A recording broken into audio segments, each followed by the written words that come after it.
Hi, welcome in everyone. Um, Thanks for joining us tonight for our next installment of the Minds game. Few quick things to get out of the way. If you aren't already, please follow the channel. If you have the money for it, please consider subscribing. Don't forget to resubscribe if you Twitch Prime subscribed. I think that's all of the Twitch stuff out of the way. Thank you for everyone who showed up on Friday for the Start of Chains campaign. That was actually an awesome stream. We had a lot of people come out. We had a few people raid, which was really cool. So if you are joining in from that, welcome. This is our Tuesday night campaign. We are, for those of you who are here, I'll mention it before we go on break as well, and at the end. We are having a giveaway stream on Thursday in place of when Mini Paint and Chill would be. We're not having an episode this week. We'll have one next week. We're going to be doing a giveaway stream at 7:30 Eastern Standard Time till probably about 9:15, 9:30 to make sure that you have time to get ready for Critical Role if you watch that. But we'll be giving away a set of dice. We'll be giving away a painted mini of your choice. We're actually just going to buy an unpainted miniature that you'd like, and we're going to paint it for you and send it out to you. And then our what I guess you would call big prize is we are going to go ahead and pre-order a copy of Candlekeep Mysteries for whoever that lucky person is. That's a good one. Still trying to come up with the logistics on how we're going to do the giveaway, whether it's going to be a drawing or we're just going to have kind of like a thing going for it. We're not sure yet, but it'll be on Thursday. Make sure that you follow us on our socials to keep up to date with that. But we're just going to be hanging out, playing Jackbox, maybe some Tabletop Simulator, just chilling, enjoying the fact that we hit over 100 followers, which is awesome. But yeah, other than that, does anyone have anything that's going on with them that pertains to this? Just just in general? No? The text in the alert box is overlapping itself. Yeah, I saw. Sorry about that. We had some people with some very long Twitch usernames follow us recently. So you can just take out the cheer one for now. Just hide it. Yeah.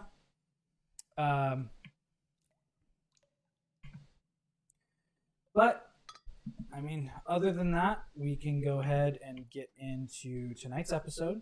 I will say, for those of you who were there for Friday, this Friday we will also be having another episode of Shane's Campaign at 8 p.m. Eastern Standard Time. So please make sure you come out for that, and also Back in Stylus on Sunday. Potentially. We might be out of town potentially again this time. I just started watching Shane's Campaign and it's so good. Yeah, Shane's a great DM.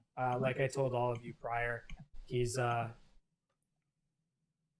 good person and he's a very good DM. That should have fixed it. If not, sorry. Yep, that fixed it. Cool. All right. So, without any further delay or ado, let's get into tonight's episode. So last we left off, you guys had made your way into the beginnings of the Halls of Bonbadir, this place where you had seen there to be this Dahlia that you're looking for to complete the potion that is needed to cure Zinnia of her blood curse. Having trekked into it, you realize that it has been vandalized by either whatever this entity that sits deep within the halls is, or some other looters of some kind. Following down a few tunnels that seem to branch off in different directions a few times, you escaped what seemed to be a large colony of black puddings that had made home in the area where the inns and places where travelers would stay when they were visiting was. You worked through there into what seemed to be a large market area where a still patrolling to this day rusted golem-like creature moved through and seemingly cut you off on your path. You guys, much faster than it, moved forward and found yourselves outside some kind of arcane laboratory where, after looking through a few pieces, some kind of defense system was alerted, and you battled some kind of constructs of ball shape, while also fighting against time for another one of these large iron golem-like creatures to power up. After which you guys looked about the room, found some interesting items, and finally turned off the power on this golem before it could come to life, finding a secret entrance to some kind of tunnel that you guys chose to start to trek down. And that is where we pick up. So, as you guys are kind of scooting into this tunnel, it's a little tight for Fenris, but it can fit. The first thing you notice is that there's a set of tracks on the ground, and about 10 feet ahead of you, there seems to be a minecart on the track, just kind of stationary there, not moving. But the tunnel leads down and towards the right, seemingly at a downslope. How big is the minecart? It's your bog standard minecart. It's very similar in construct to the ones that you see within Ambrosia for the coal mines. This area of the Penumbra Range is a very coal-rich area. There are other pockets of specific things, as you've seen with Ovnin and the silver. Probably 3 feet by 5 feet. And the depth is probably about, I'd say, another 3.5 feet. Okay. Seems to be in working condition. Is it empty? Yes. There's like a slight bit of what looks like coal dust inside of it. But other than that, there's nothing in it. As you kind of just peer into it, passive investigation high enough to notice that there's nothing there. But the tracks continue leading down past your vision and kind of off to the side again in a downward slope. So, what do you guys do? Okay, so this is not Gideon talking. This is Chris talking. And I'm trying not to metagame, but at the same time, this thing could only potentially fit like 1 to 2 of us. Yeah. I mean, you could stack on top of each other if you wanted to, but... Yeah, but Fenris is here, so... Yeah, Fenris would not be able to fit into it. So, we have the option of either, for some reason, taking this with us and hoping that maybe it'll be useful. But, like, in all reality, that's probably very loud and, like... Is there a brake control or any controls on it, or is it just a cart that rolls on the track? There's some brakes on it.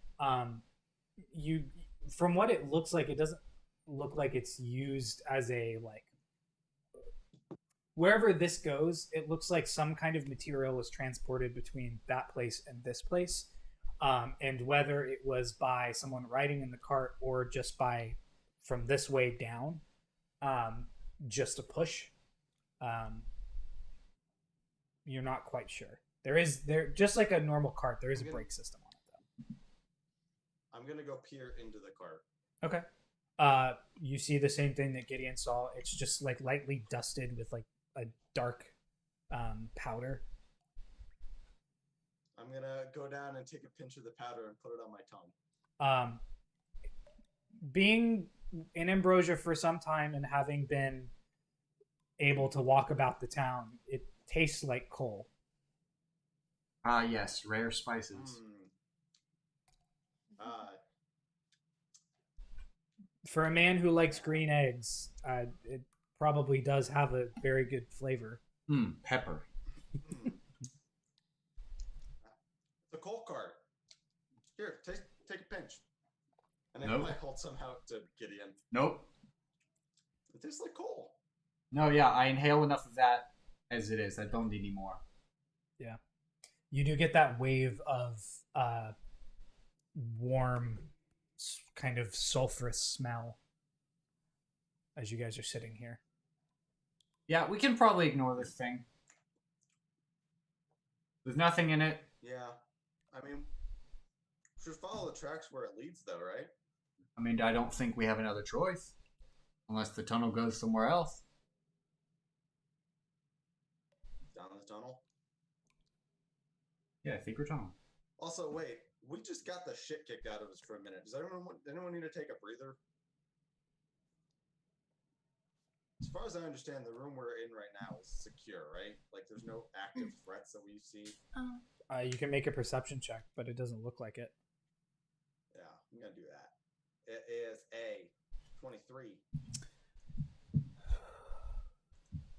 The only sounds that you can hear are the sounds of the small amount of condensation around here, and every once in a while the whistle of the air that kind of flows through every time you get that like warm gust.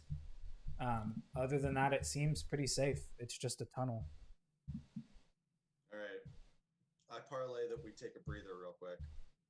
Yeah. Let's say I I use agree. that word right.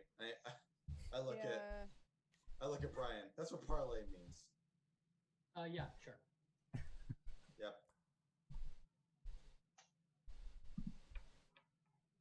Yeah, Hellra, short rest. I could use a break. I'm Yeah, I'll take immediately a short rest. gonna go start patching up Fenris, who took a fucking beating in the last fight. Okay.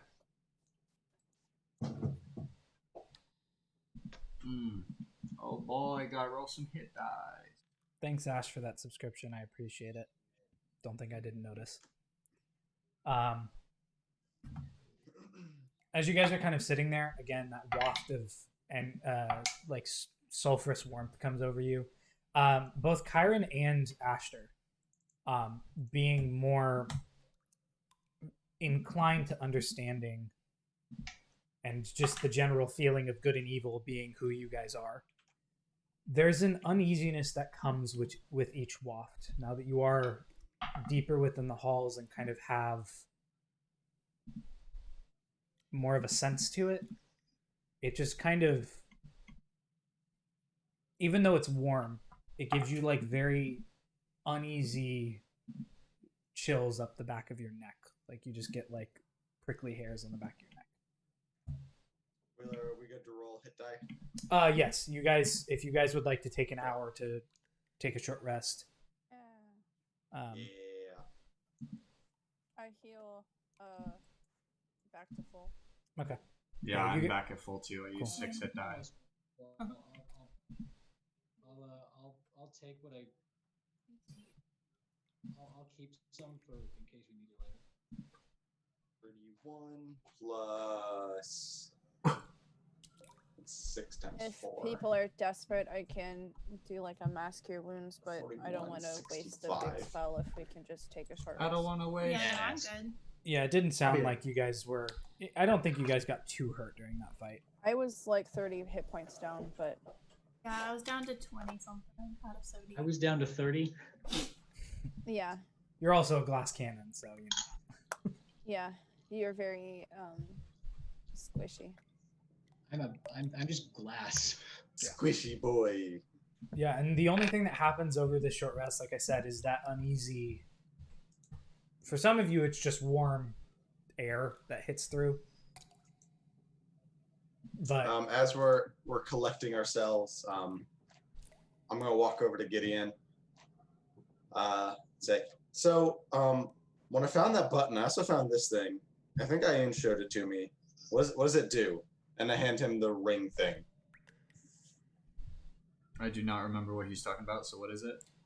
it is a ring that looks to have some sets of tools on it, but the way that they are made, it looks like they're meant to be like worked and moved around in a way that like it's just it's a very weird mechanic. You've never seen a set of tools like this before, Mhm. but you know that it is a set of tools. Yeah. I don't have identify prepared. So the best I could do is just try to fuck with it. Okay. Do you want to do it? Do you want to do it during the short rest? Sure. I'll say that you guys are having a conversation while the short rest is happening. If you want to futz around with it, sure. Make a general Arcana check. Just shoot for the moon. Gotta die somewhere. My Arcana plus 8. Oh. It's a 18 plus 8, 26. It's the opposite of my rolls from last night. I had Yeah, a long day. Fuck off. 26. As you kind of look over it, you have seen items like this before. Mm-hmm. This is a very old version of it, but the idea behind it still fits. And as you're kind of fiddling with it, you realize that it can turn into basically any tool you need for the moment. A ring? No, it's not a ring. It's a ring with like tools on Oh, okay. it. I thought you were talking about like a ring. No. It's like a ring about this big with like tiny little tools that probably like 5 of them that have weird like you can flip pieces in and out. Oh, But as they okay. kind of flip in and come back out, they're different than what they were. There is some semblance of magic to it. It's a magic multi-tool. It is an all-purpose tool.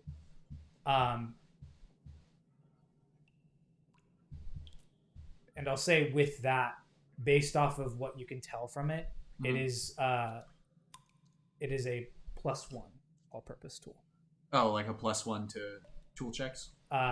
No, it is specifically the magic item all-purpose tool +1. Oh, go look it up. I will say with that roll and taking time to understand it, you would know. Ooh. The entire time you're fiddling Oh, with it, requires Astra's attunement constantly by an looking over your artificer. shoulder. Fuck. Oh, yo, that's dope though. The entire time you're fiddling with it, Astra's looking over your shoulder going, so what is it? What does it do? Is it cool? What does it do?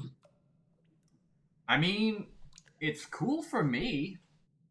Because, I mean, I could use it. It makes my, just makes a lot of my stuff a little bit better. But Does it blow up in any way? no, but if I'm blowing something up, it makes it a little bit better. Okay. I need you to answer this question honestly.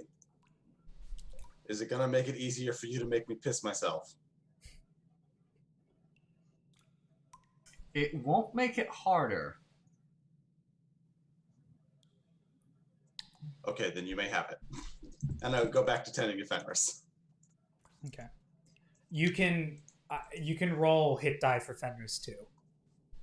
Like Fenris has. I already did. He's back Okay. at full. Cool.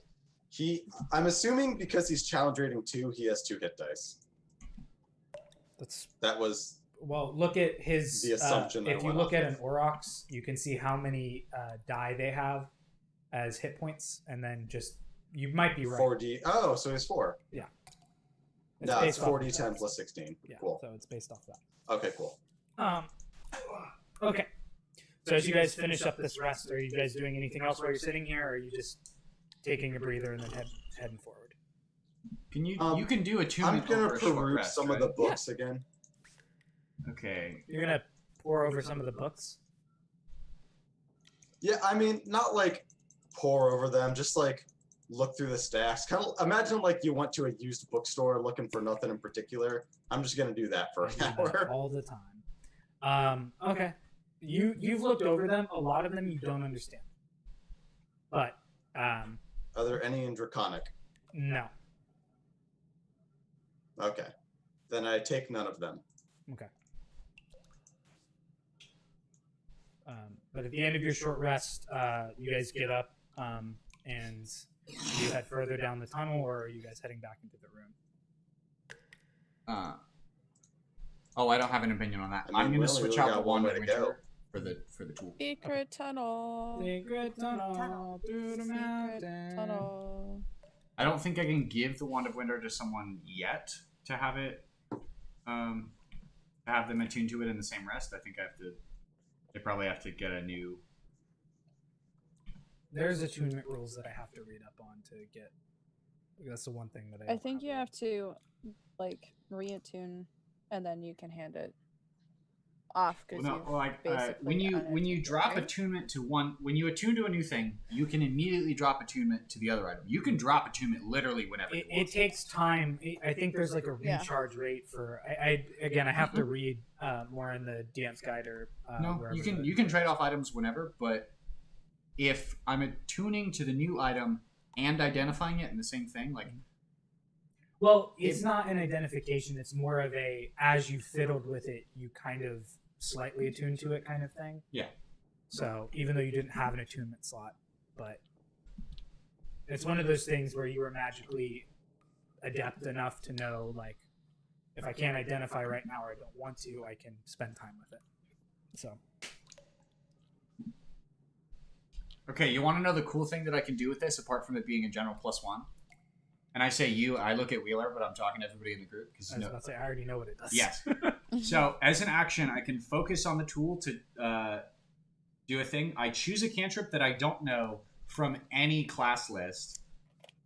And for 8 hours, I get to cast that cantrip, and it counts as an artificer cantrip for me.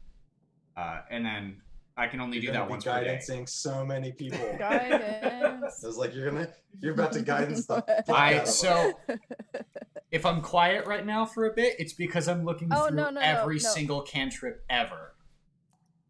There's a lot. Spare the dying. Or you could spare just look at the wizard dying. list. Probably just go with Once our short rest is us, we start heading down the tunnel. Are there any torches or like glowing crystals or shit on the wall in this room? No. In fact, there is no light source at all. So Are there any unlit torches anywhere? no. I mean, you can find an unlit torch in the room, but in this tunnel, there's nothing. Okay, I'm gonna go grab an unlit torch from the room and light it. Okay. And I'm gonna start walking down the tunnel on my cow. Ah, yes. All right. So you hop on Fenris. Again, it is a little bit of a tight squeeze, and you have to get off to get Fenris around the mine cart. But once you guys get around it, it's actually quite easy. There's actually on either side, there seems to be like these metal poles that stick out from it that kind of almost reach the wall, but not quite, giving it enough space in case something were to like. You gather it's if there's like something along the way, it can stop, so people know to come in and be like, "Oh, I need to clear the area." At least that's what you think. So, but you get around. Are the rest of you following? Okay. Does this tunnel look natural Of course. made, or does it look like it was like a carved tunnel into the wall? Make a nature check. Also, as you guys are walking down, Great, I'm so good at those. Yeah, the light. 6. You're not quite sure. Oof. It'd be really interesting It's if made this of was rock. just natural, but it might be made by human hands. You're not quite sure. But as you guys move down the tunnel, it does take a very sharp right turn, heading away from where you guys were currently heading, and almost in a completely opposite. Like as you guys were heading west, this is heading directly east. But you continue down. The slope isn't too bad.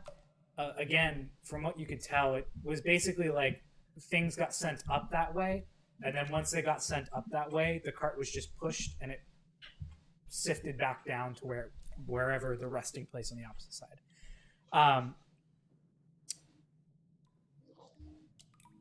Zinni and Brian, you also notice that like as you guys are moving down the tunnel, with like, actually, both of you roll perception checks for me.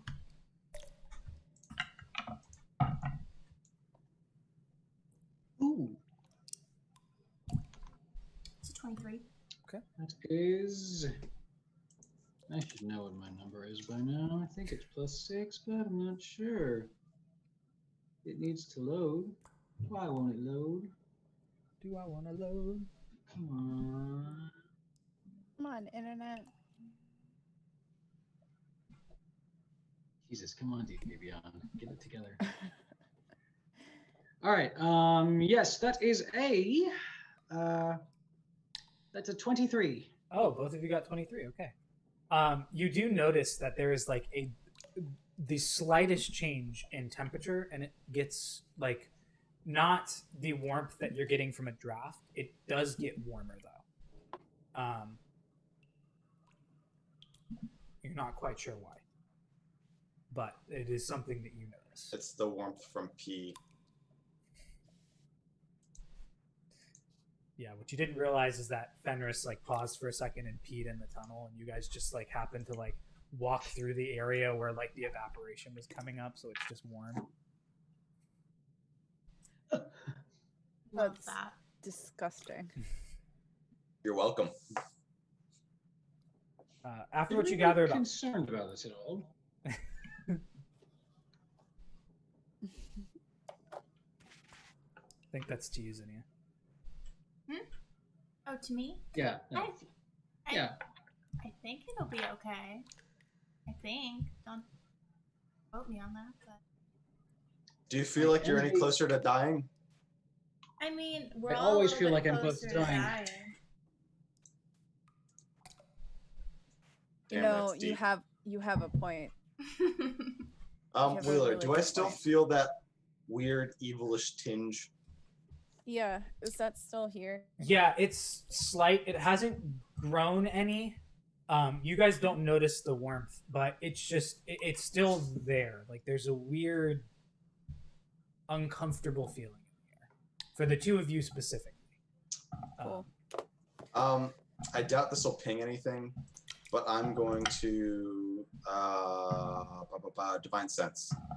What's Yeah, the I'm what's the gonna, range on that? 60 feet. Okay. Eyes of the Grave. You can sense anything affected by the Hallow spell under the location of any celestial fiend or undead within 60 feet. Nothing pings off Oh, your well then radar. I won't do within mine. range. You will. Do I or get you any won't? insight as to the evil feeling? The general air. I will say that the general area has a very the feeling that you've been getting strengthens a bit. Stop Stop. talking. Stop talking. Whoa. Stop talking. Oh, What happened? You were very choppy and very. Yeah, and Weird. it sounds like it's still happening. It's like All of us. I'm formed- glad it wasn't just me. No, Oh. it was not just you. Very weird. There is a storm going through our area, so that might have something to do with It it. could. Is it any better now? Nope. Sorry No. for those of you who are watching. Hold on. You sound like you're holding a vibrator up to your throat. Weird. Yeah, That's actually a really good. Yeah. it's very accurate. It's got to be with this. Hold on. It's so bad. God damn it, Ben. I kind of just. Is it happening to us too, or Once you is it see just it, when you Wheeler? can't unsee it. Oh, Chris, you're coming in just fine, actually. That's Yeah, so strange. wait, say something again. Yeah, you're fine. Yeah, Can you're you say good. something? Literally Is it just me? Wheeler, I Can you guess. still? Is it still like that, or is it any better? Oh, you're coming Okay. in clear It's now. good now. Okay, Good, okay, now, you're good I'm- now. I'm sorry for everyone who's watching it. You probably aren't seeing this. I have to use a weird thing to get both of our mics to show up on the Zoom call that we have. So it's like, it's all good. You guys are not crazy, I promise. It's just we have a lot of, as goes with this stream, a lot of audio quality issues. So if I'm coming through clear now, you guys can hear me better. Yep. Okay, cool. So that feeling that you guys have been getting, Ben specifically, Asher, it does like enhance a bit when you throw out that detect good and evil kind of thing that you do.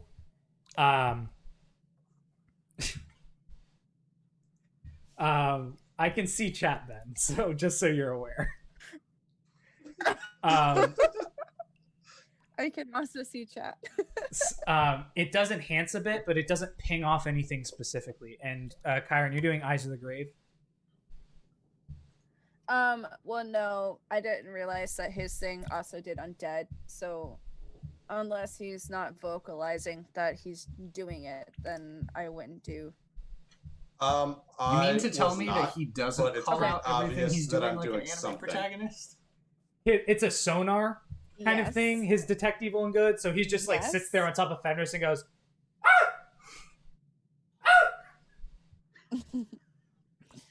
I mean, I'm just assuming that like it's very clear what he's doing because he's done it before. But Yeah, sure, I'll all- pop one off. I have five. I have five of Five them. uses. I can pop one off. yeah, It's just okay. go for it. Nothing undead.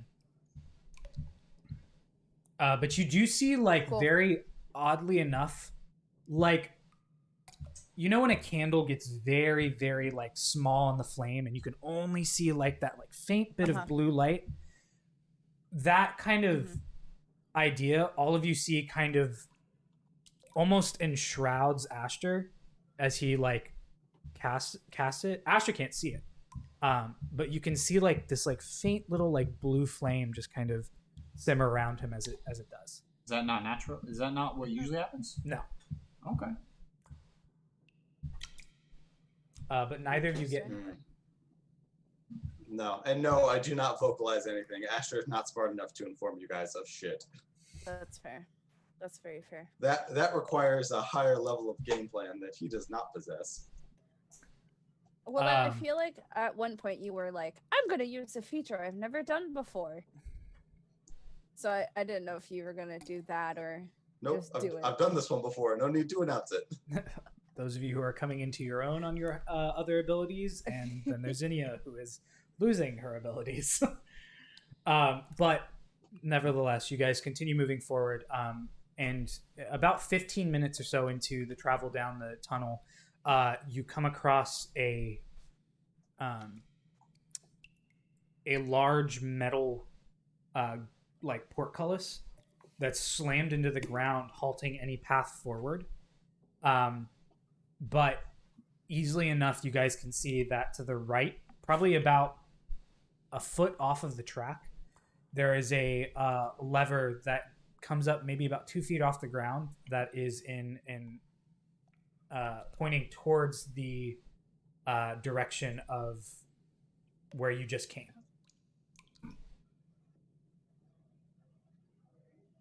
I look around at everyone. I mean, we pull the lever, right? Mm. oh, the lever I step gone. back like 10 feet. Definitely pull the lever. That's 2 for pull the lever. I point at Brian. I'm counting that as a vote. I will move back though, Okay. That's just 3. in case. I look at Zinnia. Pull the lever, Kronk. Yeah, go for it, Megan. Yeah, Uh, you hesitated. I pull the lever. Okay. What's the marching order, just so I'm clear? I didn't take any I steps am back. right out in so- front, buddy. Yeah, I didn't I take assume. any steps back, so I'll be right behind him, I guess. Okay, so you're I'll be behind Gideon. okay, and then I'm assuming Brian's taking up the I'll rear be of Kyron in the behind. back. Okay. Yeah. Yep. Mm. Just so it's because it's lower to the ground, I did have to dismount off Fenris, but he's right next to me. Okay. As you do this, a few things happen. One, you pull the lever. All The of them good, I'm sure. the portcullis doesn't move. Out of the ground springs out like a little 2x4 piece of steel that just kind of springs up.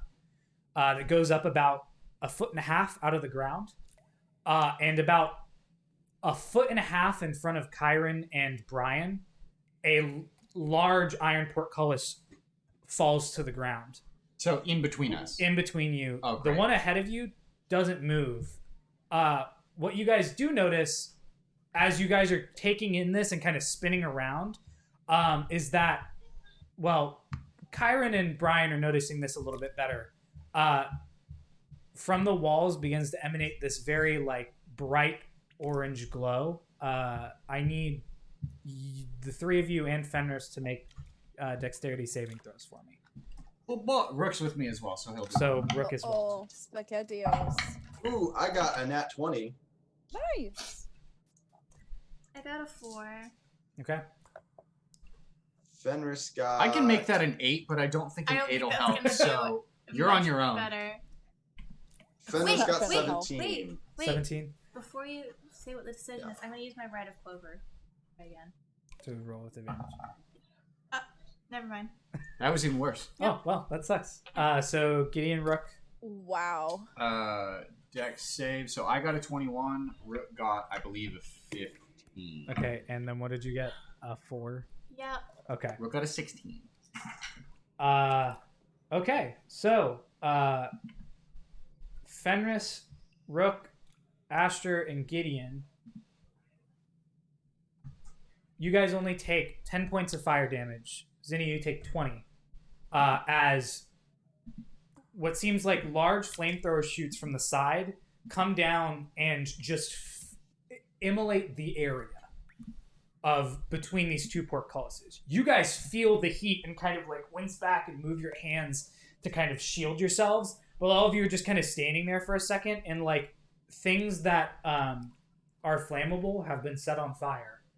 But this entire area is basically like cleaned now. What you didn't notice was that the rails were pristine Scorched. in this area, but more than the rails that you have gotten in the past. And as this happens, the portcullis ahead of you opens. The one behind you does not. Interesting. And that little piece of metal that's in the Just ground for springs down. That's it. Fenris takes no damage because of mountain combative, right? Because he passed. He has evasion. Because So yes. essentially it's evasion. Yeah. Yeah. So basically, what Cool. you did was you got like on him and just kind of covered him and Wait. took the brunt of it. I think that's. Does mounted combatant affect AoE things when you have to make saves? Mhm. He gets evasion on things like that. Oh, okay. I will double check. If your but mount is I'm- subject to an effect that allows it to make a dex saving throw, it takes only half damage. Cool. So it and doesn't still work takes for no con damage stuff, if it but- succeeds. I only specifically remember the part with the attacks. So that makes sense. But yeah, you guys are immolated, and then the doorway ahead of you opens. You're also on fire currently because I only took 5 damage. I don't Yeah, give a fuck. because you're. So you guys are on fire. I used. Fuck! I just got rid of the Wand of Winter. Yep. Fuck you. I didn't know you were gonna unattune to that. Would That's you not my say fault. that I'm on fire the amount of a small campfire? Yes. Okay, I'm gonna druid-crafted one. Okay. So you just like. I'm going to take. Just gonna use my action to put myself out. Okay. I'm going to take one of my flasks of holy water out of my bag and use it to put the fire out on me. I'm done. The weirdest baptization I've ever seen. Tell me it doesn't fucking work though. Oh, it does. It's water. It's just blessed water. It's expensive water. It's like being put on fire and running into a restaurant, and instead of using tap, like asking if they have Voss water to like douse the flame. Like that's basically what you just did. Not on fire anymore, huh? Rook's not on fire because he's metal. He is a little warm to the touch, but the pathway before you lies open. However, your two friends who step back, wisely so, are now. How heavy do you think this thing is? Like, do we need to lift it, or do we need to jingle jangle the thing twice? It's up to you. You guys can attempt to try and lift the portcullis up if you want. Wheeler, question. Answer. Actually hold on. I need to roll an intelligence check because I'm not sure if Asher would be smart enough for this. He rolled a 3. He's not. Never mind. I'm saying nothing. Okay.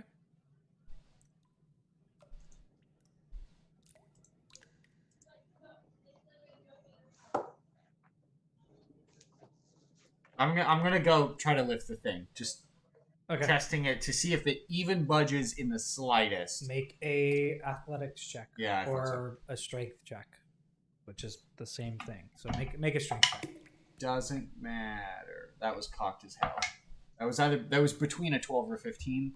I rerolled. It was an 11 plus 0. 11. It does budge. You see that there is a what looks to be the other one ahead of you was raised. You could hear like chains dangling. And then like when that piece of metal slit down, it sounded like a piece above you flip forward. So it covers it once it goes up. It does budge slightly, but like nowhere near lifting it in any way, shape, or form. So you have assessed that it can be moved. You just are not strong enough for it. Okay. I'll cast Enlarge on Astra. Okay. Astra, you become twice as big and are kind of head up against the top of this tunnel, now looking down at everyone. Well, I'm going to go ahead and walk clearly through the I'm door. in charge here. Okay. I'm gonna do what he was doing before and try and lift the thing. Okay. Go ahead and make a strength check. I will say Monkey see, monkey do. at advantage because you are double your size. In Big Chungus. Is that strength Inspiration. save or just You have base advantage strength on it roll? either Just I think just a strength check. Okay, Ben, I'm gonna pop an inspiration on top of that. You can do it, Ashter. cool. I don't think you can get across if you can't. So That's a Ha. 13. Those were both really shitty rolls. Plus, what's your inspiration Oh, die? well. A D8. the D8. It's a 20 overall. Okay. Oh wow, you rolled really low. Yeah. Because your strength bonus is I a plus know. 6, isn't it? Yeah. Hey, 20 is what you needed. You watch as Big Aster You're comes welcome. up and kind of shakes the ground and puts his hands underneath the portcullis and just lifts with all of his might. And using some leg strength, he gets it about halfway up and is just holding it. It's big enough for you guys to kind of duck under, but not like just walk through. So you guys can kind of move under it, maneuver around him, and then after you can drop it, and it kind of just sinks back into the floor with a heavy thud. Yeah, as soon as they get through it, I drop it. Okay. Are you going to keep Enlarge up on him? Yeah. Okay. Please no. You're walking through, and you're Bastards. just kind of like head down, looking and following along. But you guys continue down the tunnel. It's now becoming. As I'm looking down at my friends, I say, I don't think I like this very much. I have got some serious complaints as to what is happening right now.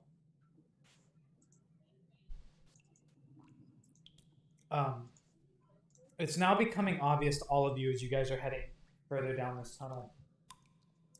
Under the the light of a probably about halfway burned down to its to the base of it torch, that there is a warmth that has taken over whatever area you're in.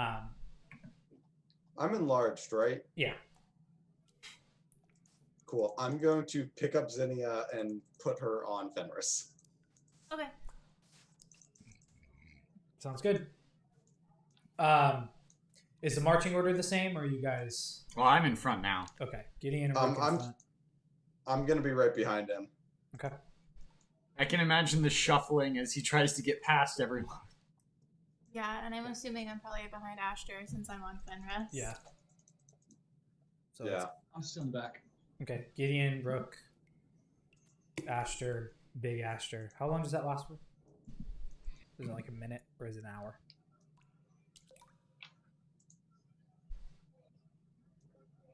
One minute. 1 minute. Okay. So after about a minute, Ashter shrinks back down and is behind Fenris. And then Kyron and Brian are bringing up the rear. You guys get to a point in the tunnel where it seems to end. The railway doesn't seem to have a stopping point, but there is a visible wall in front of you.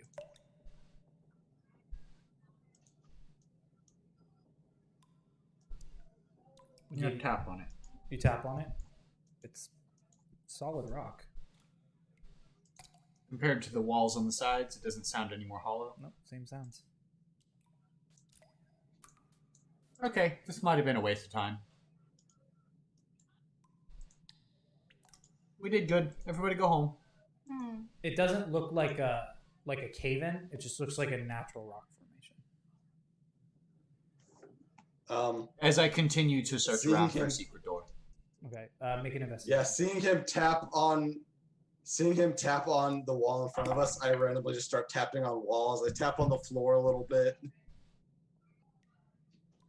17. As you, Asher, as you're looking down on the ground, it does look like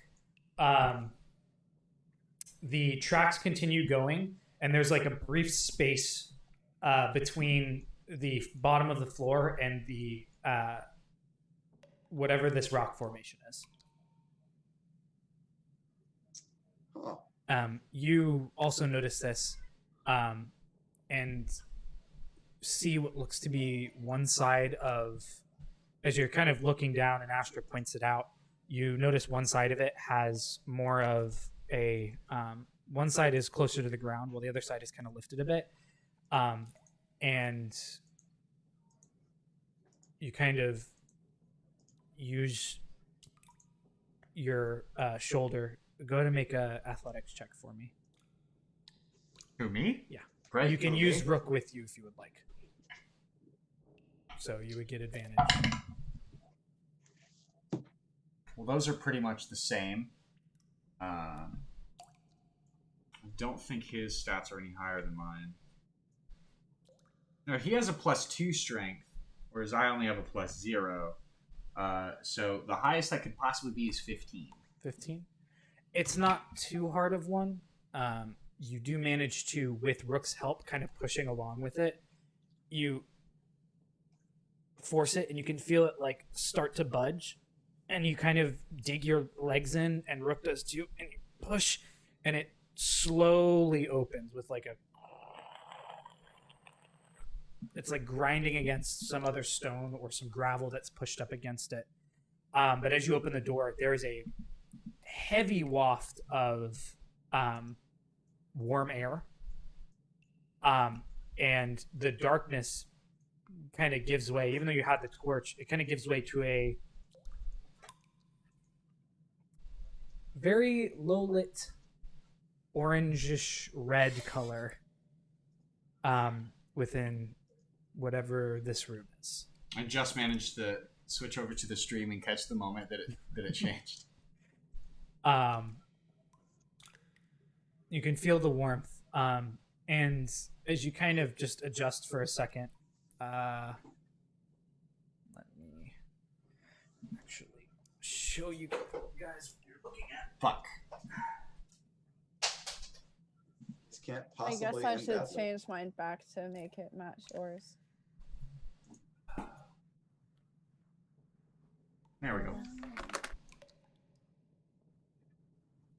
So, first and foremost, Nice. that shifts over. Do we need any light in here? Another light? I can't We'll see it probably yet, need one but- at some point. So as you walk into this area, This is very not well lit. it's not. It'll show up better on the screen. So You're actually on Fenris.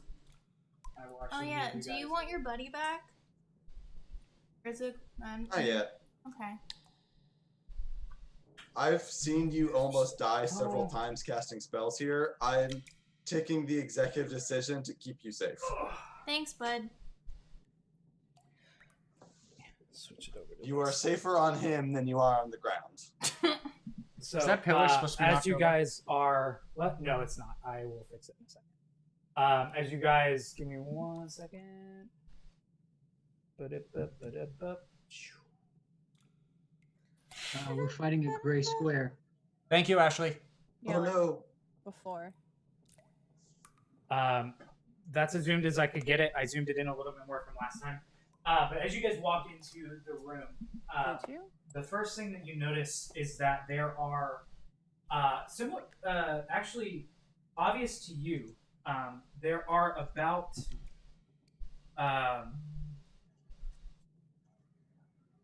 Oh, it does show up a lot 4 better on screen. to 4 to 5 forges Oh. in the area. It does have that soft orangish hue, and the heat you can tell is coming from somehow still lit. Or at least still faintly glowing embers within these forges. As you get a better look around, it seems that there are various amount of chains in different areas that are just kind of dangling and softly moving to the drafts that come through here. Okay. You look off to your right and left, and you can see to the left as you're kind of looking down, able to see now with this dim light in here. There is a double set of double doors that are more ornate, and it looks like the stonework around it starts to get more into workstone and less into the normal cave tunnel idea that you've had. To the right, it does look like there is a gated off door that's more of a portcullis or some kind of barred Oh, very right. door. And then almost directly forward, it looks like there is something that is leading down. With Like a pit. Yeah, not like a, oh, if I fall into it, I'm going to die. Oh. There's a stairwell that leads down, but it's something that you notice. All of you actually notice the sound of very, like, over soft stones water. And it's fitting because it is extremely humid in this room.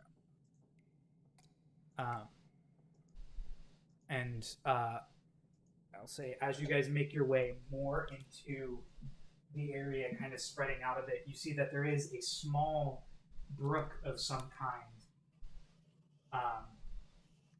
that Fenris immediately goes over and starts drinking out of. It is fresh water, so it's not going to kill him.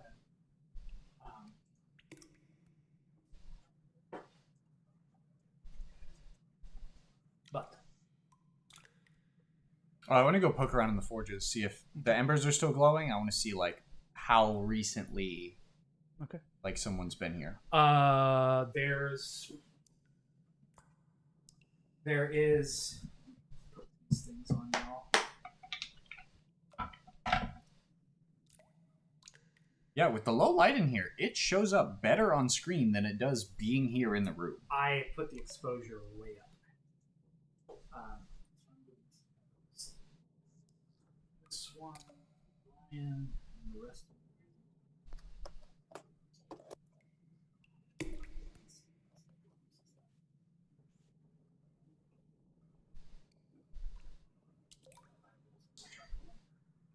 I think that's a little too light. It just looks white on stream. What? Those black ones? Those colors, yeah. That's fine. I mean, it's just as. It's just to Separating. mark which ones are you. There is a forge right around the corner here. There's one right here. There's one over in this corner, there, and there. Whoops. Wait, can you repeat those motions? That's more. Yeah, Oh. let me also fix it. Thank you. Okay, Sorry, so I had another tab open when you started, so there is I a saw, like, forge half of it. right here, right here, Okay. right here, Okay. right there. Okay. So which one are you going to? That one. This one? Yeah. There is a small little bridge that goes I'm not going across. to remember any of that. What's up, Brian?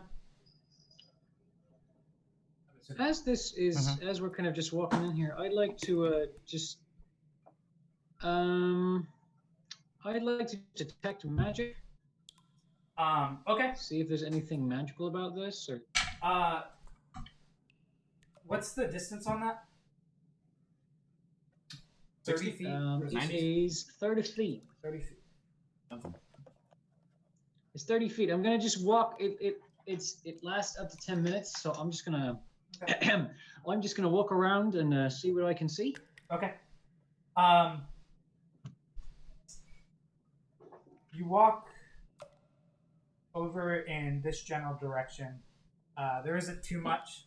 There's like a faint magical essence coming off of the forge itself from the embers, but it is very, very subtle. Like it's light. So much so that it nearly doesn't ping anything off. And you look into it, and the embers are just lit. There's nothing in there. The same thing on the opposite one. And as you walk across the river area, and kind of start to head towards Gideon, you get a very, very heavy ping of magic.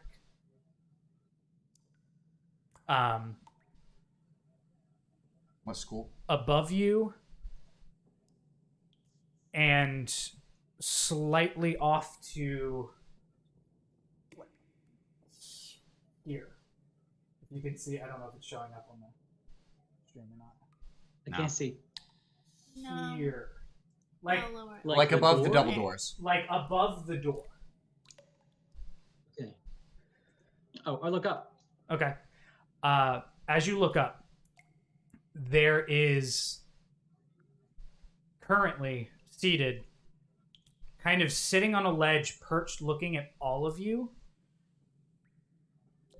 two glowing blue eyes I hate that.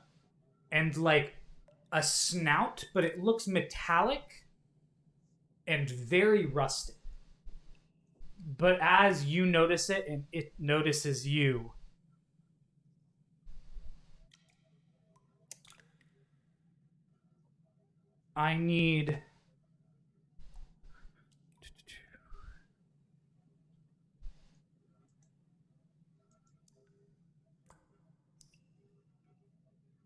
I need you, Zinnia, Fenris, and Ashter all to make dex saving throws for me.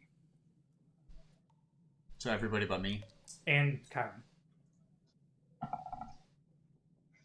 Cool. Make what? Using luck. Dex. Luck. That is a Um, nat 20 for me and 10 for Fenris. Okay. Fenris fails, so he takes half damage. With luck. With luck, that's an 8. 7. 7. So you succeed. Fenris, everyone except Ashter succeeds. Fails, you mean? What? Sorry, I it fails. rolled a My nat bad. 20. My bad. I said it incorrectly. One of those reverse skill checks. Yeah. You had to roll. We're going back to Thaco times. Different D20s.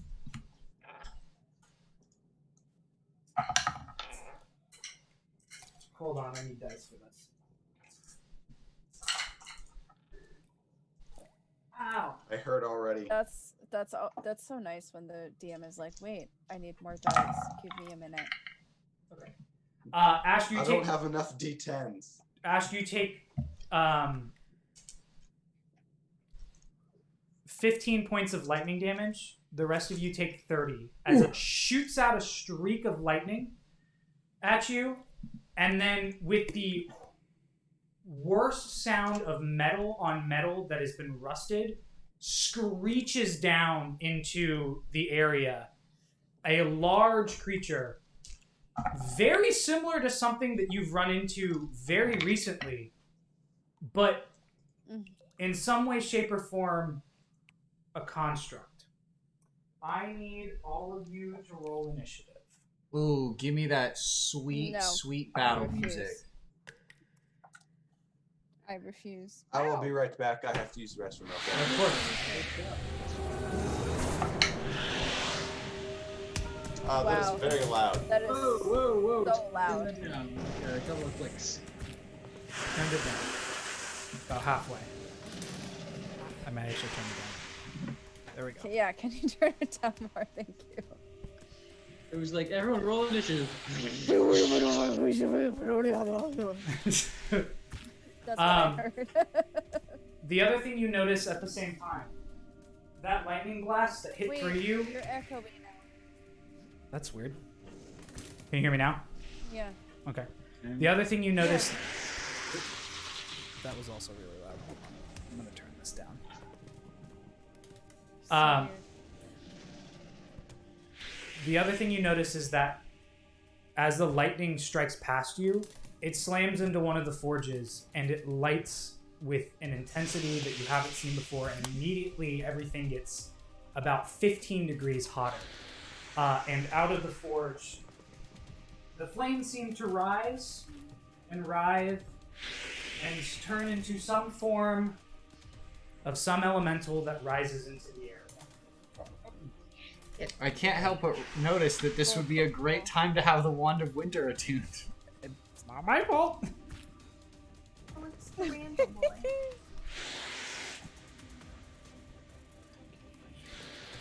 All right. I Initiatives, rolled if you 14. will. I'm definitely not first. You said 14? Rolled a 14. Okay. I got an 18. I'll flash a genius it to a 22. 22. Okay. Brian, Zinnia? 5. I got 19. Wow. That's low for you. I know. I rolled a 12. And then I will wait till Kyron gets back.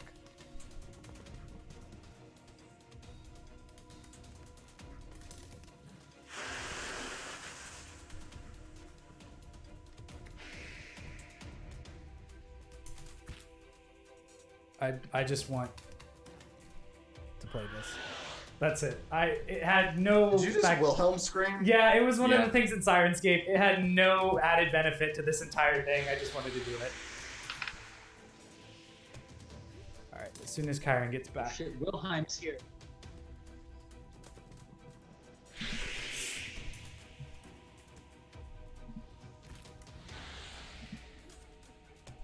Man, I As would it be- did move down, I will say, you notice that it is very clanky and slow.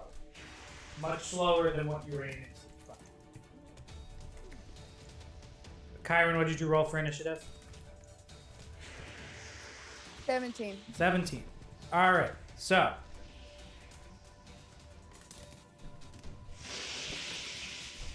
Top of the round. It is actually the slow creature's turn. The fuck does that mean?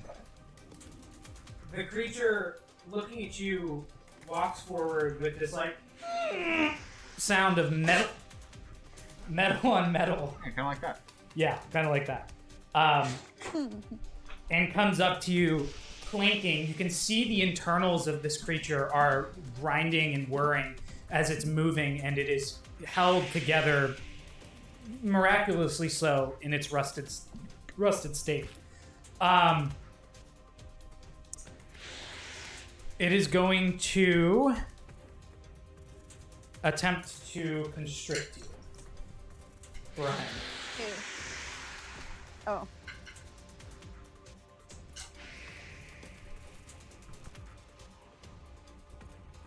It's actually going to attempt to bite you first.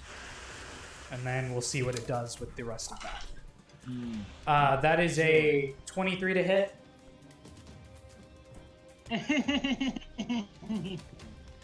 You watch as the jaw just kind of falls and then comes forward, and you are bracing for more of an impact, but it's like dampened. Whatever it is about the mechanics of this thing, it's just making it less like it's just not working as well. Good. That being said,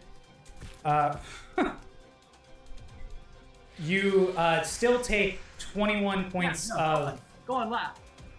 You still take 21 points of piercing damage as it bites into you.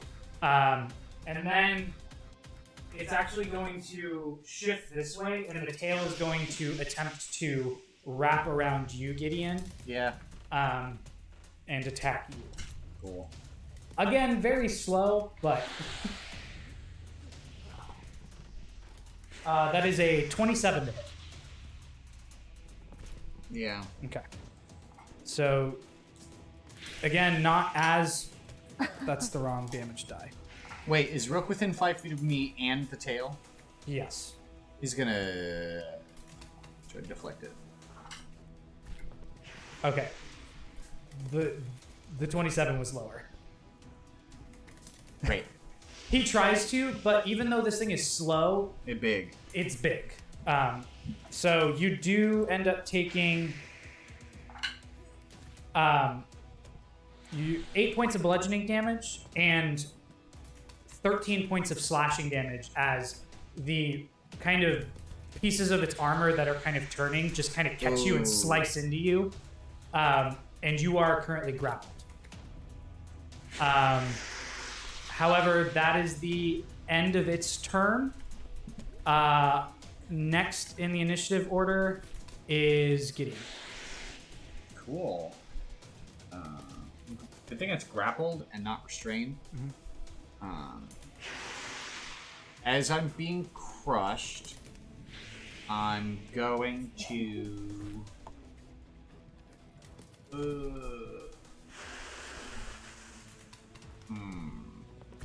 Fuck, I really wish I had the fucking Wonder Winter with me.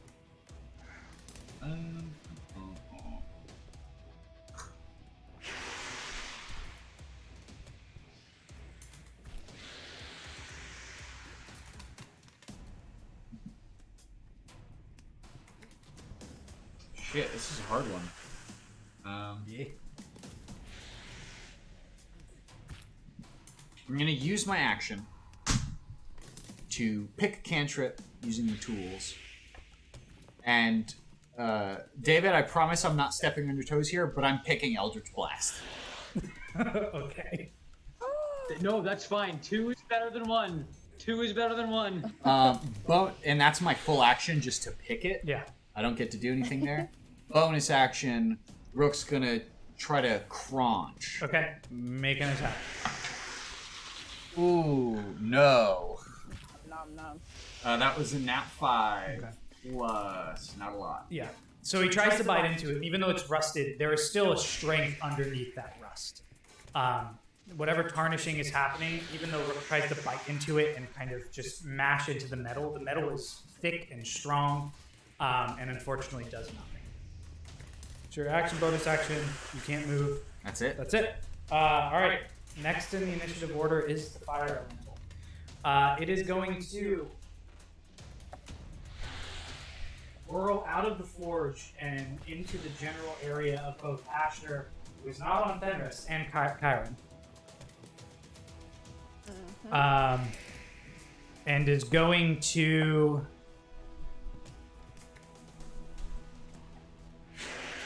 actually going to move into your guys' space, and you guys immediately catch on fire and take Lovely. 6 points of fire damage apiece, and then it is going to attempt to do a touch attack on each of you. Okay. On Asher, that's a 19, which doesn't hit. On Kyron, it's a natural 20, though. Was that at disadvantage? Oh, that's right, because you have the thing on. That's only a 16, which I don't think hits, because you have an 18. So Nope, it doesn't hit. goes hard for one of you, and whiffs, and as it goes across and kind of in the arc of almost like a punch, you bash it away with your shield, like the essence of it hitting it, and you can feel an impact on it. But seems to not do anything, and now it's just... Also, my AC is a 19. Oh, that's right, because you have +1. So, Yep. but it's now just kind of writhing. You can see the flames just kind of licking up the side, now illuminating this entire space, and also adding an immense amount of heat. All of you notice that as the fire elemental got into this area, all of the other forges kind of started to have some sense of life start to come to them. You're not quite sure what that means at the moment, but the two of you are also on fire. But I already said that. So that is the end of its turn. Next in the initiative round is Brian and Kyron. You are on deck. What are you doing? What? All right. How close? I can't. The map's a little blurry. How close am I to the enemies? You are literally like face to face with this mechanical creature right now. Yup. I knew that. How about the other one? The other one is it's about 30 feet is what it looks like. Yeah, it's about 30 feet away from Okay, you. I'll take that. I'm going to wheel a reminder. Potions bonus action, yes? If you have it on you, yes, it is a bonus action to take a potion. Like, if it's not within a bag first off- or... Yeah. Yeah. So first off, potion of superior healing. I knew this was going to come in handy. All right. Tastes a lot better than the ones that you've had in the past, and you immediately feel a lot better. Okay, so that is 8d4 plus 8. What's the one that's Supreme Healing that's like 20d4 plus 20?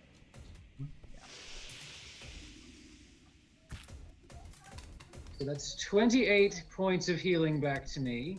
Not great, but not terrible. Oh my goodness. I saw your roll, because you rolled with D&D Beyond. Were you not there when we were talking about Yeah. this last night? I was, but I'm in Combat Tracker right now. I didn't realize that it also goes over to Combat Tracker. Yeah. Way to go, D&D Beyond. I don't think you're watching this, but you guys are doing great. Okay, so that's my bonus action. As my regular action, I'm going to briefly twitch my eyes away from this terrifying dragon monster thing and take a look at the fire elementals and go, oh, no, you go right back in there where you came from and you stay there, boyo. And cast suggestion. Okay. It's Wisdom. Yes.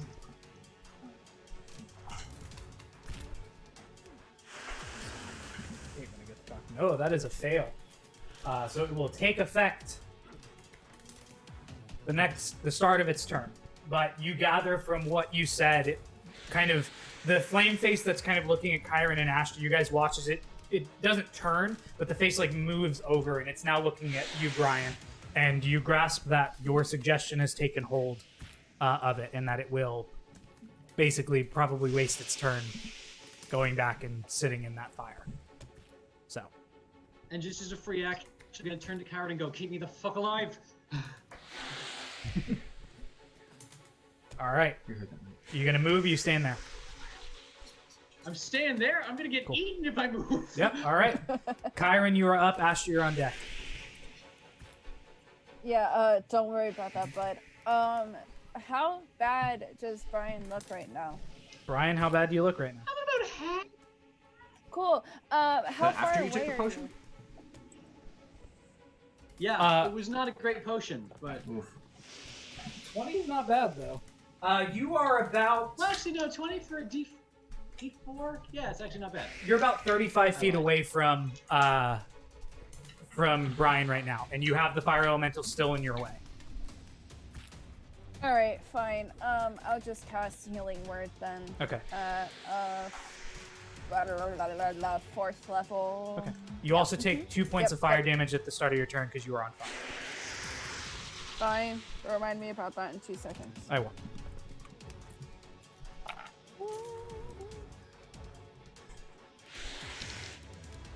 Zinnia, you're after Ashton.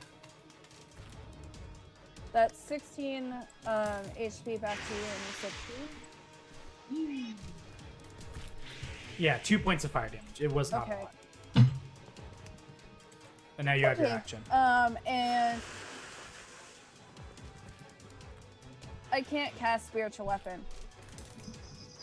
No, because you cast a Can bonus I? action at 4th level, so you can only cast a cantrip.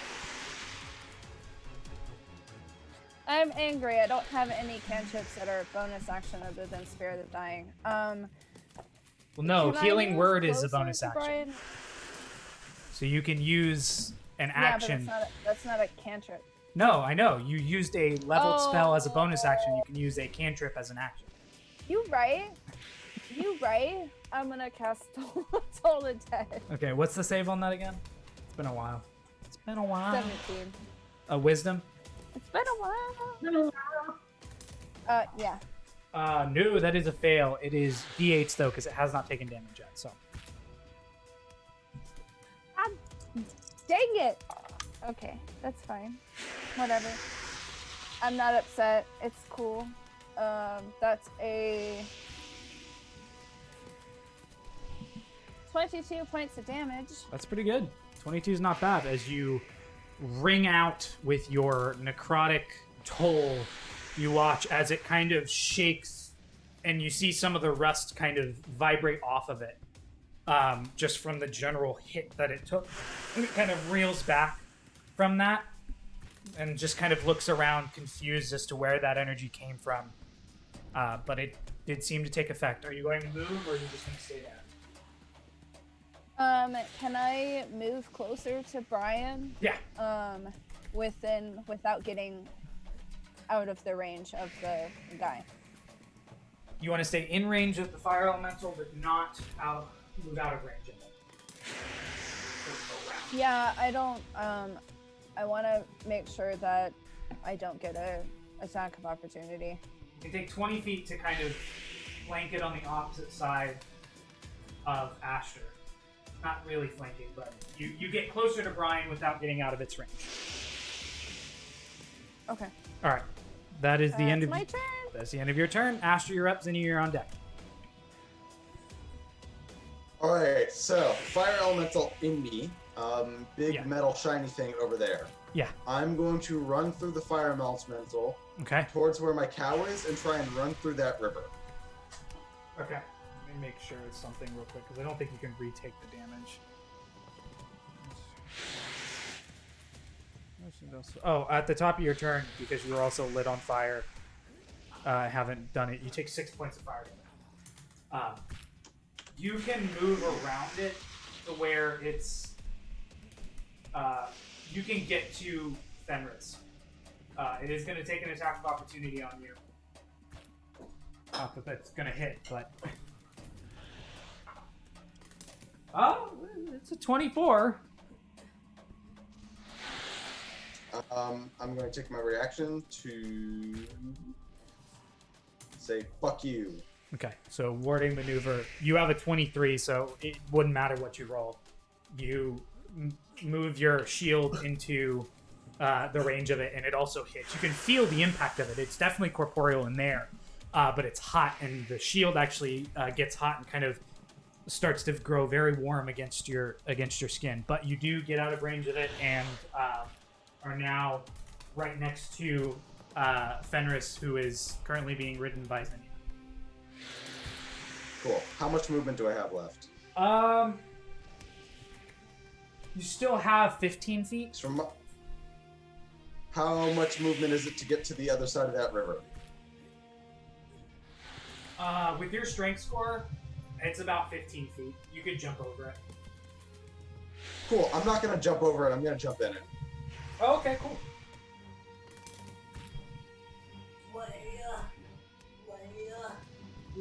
Splash.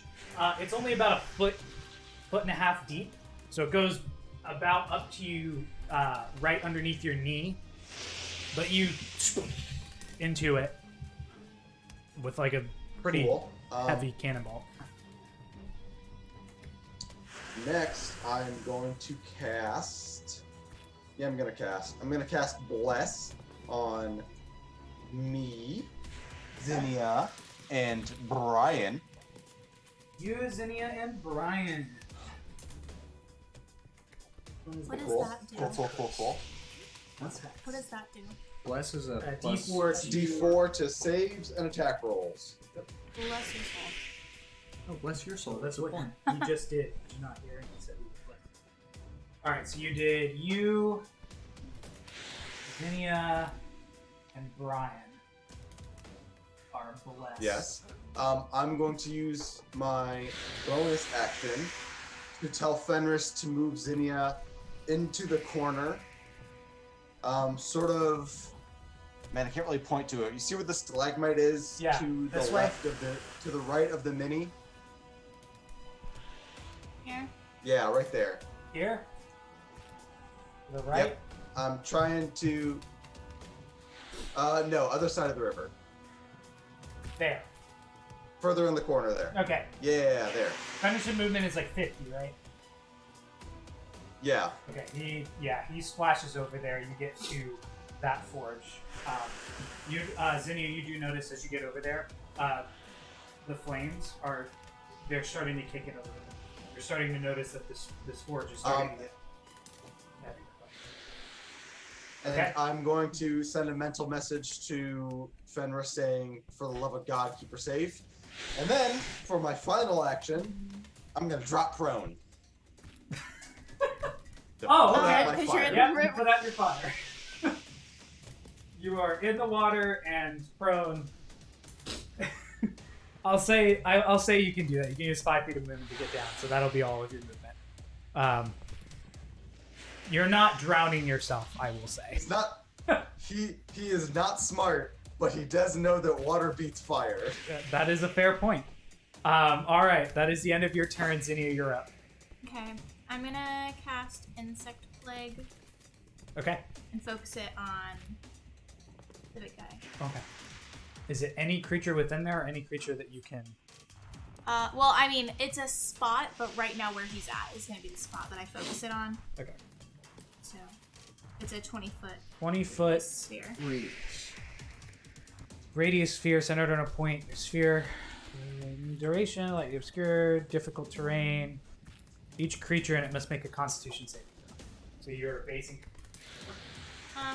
Maybe a little bit back towards the... back this way. Yeah. So he's in it, but it's not near me. Yeah. Sorry, guys. I'd say you want to put it in the corner to get it, but not have too much collateral. It would still hit Gideon and Rook. Yeah, that's fine. Okay. So a Constitution saving throw, if you Yep. please. Yeah, it's a 16. Here, I'll roll in the thing so everybody else can see it. It rolled just a 16. It's pretty constitute. Ooh, 17 for ya boy. Okay. And Rook as well. Hold on, I have to do custom. He also has a +4, so I'm just gonna roll the same for mine. Okay. Oh, his was a 12, so he'll take full damage. Okay. 10. It was, Just right? click on the thing to take. Oh, duh. Forgot there's a button for that. Okay, so it's 7. 7? For everybody, it's 15 Yeah. total. 15 total, but okay, 7. So the insects kind of, you watch as there's like a crack in the wall that you just hear this like, and just bugs swarm out of it and around that general area and just kind of sit there and just kind of start pelting into the side of this creature, into Gideon and into Rook. But it does seem to be taking the hits. You can hear like it hit the hits against metal, like heavy thuds and pings, and you start to see what look to be little dents in the armory on the outside. Just definitely getting hit. You do anything else? You just staying on Fenris? For my bonus action, I'm gonna use one of my potion of healing. Okay. Just a regular one? Yeah. Good old 2d4 plus 2. Alright, go ahead and roll that. And then if you're not using your movement, we will go back to the top of the round. Oh yeah, I'm not going anywhere. I can't tell him where to go. Taking space back there. Alright, top of the round. It is that creature's turn. First and foremost.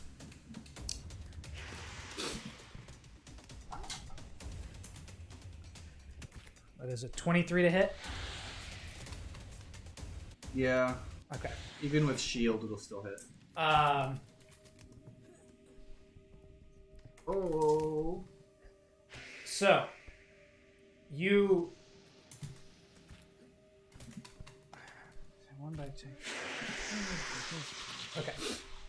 It's still dampened, luckily. You take 17 points of piercing damage. But you are also forcibly swallowed by this creature and are currently within its stomach. Hell yeah, my dude. It's fake metal stomach. Hell yeah, my dude. everything goes very dark. You all watch as, almost in a similar fashion to Ashter a few weeks ago. You're welcome that I'm not eating you. I Gideon was like, I didn't get bored this time. disappears from sight. Someone did. In addition to that, it is going to. Okay. It is then going to. So I am swallowed. What conditions do I have right now? You are grappled, restrained. Or sorry, you are blinded and restrained. Blinded and restrained. Wait, what? You have total cover. I got against eaten. attacks. Yeah. Oh, fuck. Okay. It is going to move away from Rook, come towards you, Brian, and attempt to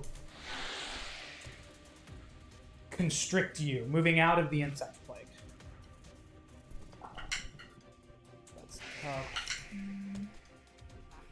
That's a 24 to hit. Yeah. You only take 9 points of damage. Okay. 7 of that is bludgeoning. The other 2 of that is slashing. But you are currently grappled by this creature. Okay. You are blessed and grappled. With that, it is going to use the rest of its movement to. I'm going to be nice and say that I took damage while concentrating on a spell, so I should probably make a concentration check. Yeah, you just have to beat a 10. And this is, I so rarely do It's a con save. a con save, right? Yeah. Let's do it here. Whee! That's a nat 20. Hey, you hold on to that suggestion. It's a good thing too. That is the end of its turn as it moves and kind of gets into the general area. Kind of sits in the river a little bit, but gets across, trying to get a better view on what's going on. That is the end of its turn. Gideon, you're up. It is dark. It is uncomfortable, and you can start to feel. Even though this thing is a construct, I guess they wanted it to be as realistic as possible because you feel some kind of caustic sting on your body. The smell is awful. Mm-hmm. Do I not take damage at the start of my turn? Oh. That's Start nice of the at least. creature's turn. Oh, cool. Yeah, great. Fuck. I also don't have Blink prepared. That would have been a real simple one. You Shit. can enlarge yourself and blow up its stomach.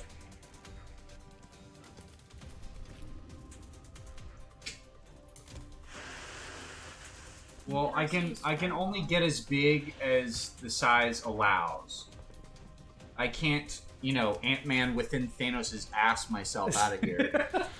Like, Right, but if you go from medium to large, I'll put a large thing. You actually probably could Ant-Man and Thanos' ass yourself. yeah, but I mean, I'd be just concentrating on a spell that I'd probably just drop anyway. I wouldn't really do much for me. Fuck, I really wish I had Blink prepared. I honestly was thinking about it. I was like, oh, it's going to be easy. You can just use Blink to get out of it. Yes, not.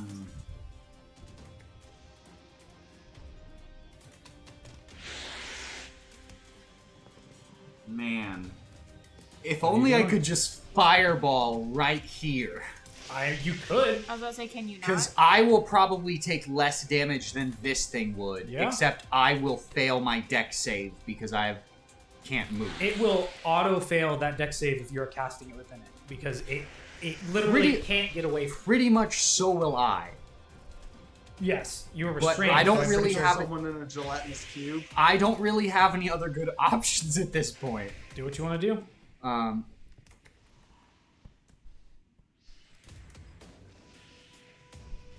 Alright, I'm gonna make one attempt to clamber out.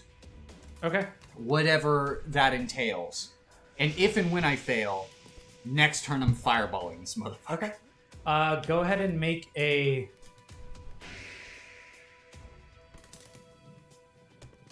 make a dex check. You can do athletics or acrobatics. I will say it is a pretty high DC.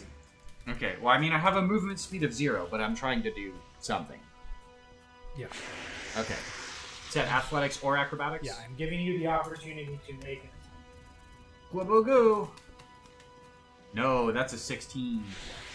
You try and wriggle and move, and you're ironically moving further into the space that you were trying to get. Okay. Bonus action, Rook is going to try to launch this guy. Jump into the mouth! Because I have a telepathic connection with Rook, and I don't need to tell him verbally to do stuff. Actually, he's not. No, yeah, he'll launch and crunch.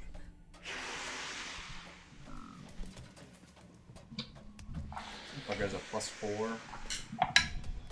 Nah, it's only a 12 to hit. That's it for me. Okay. The end of your turn, it is the elemental's turn. Having to follow the suggestion, it moves away from Chiron, which you can make an attack of opportunity if you want, and gets back into the forge. After that, Of it course. can use some of its movement, which is not that much as far as I know. Can I attack with my axe or? Yeah. Okay. Cool.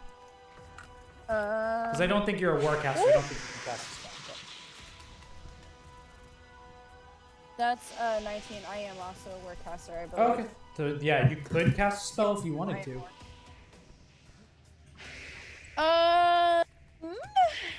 Okay, then I will.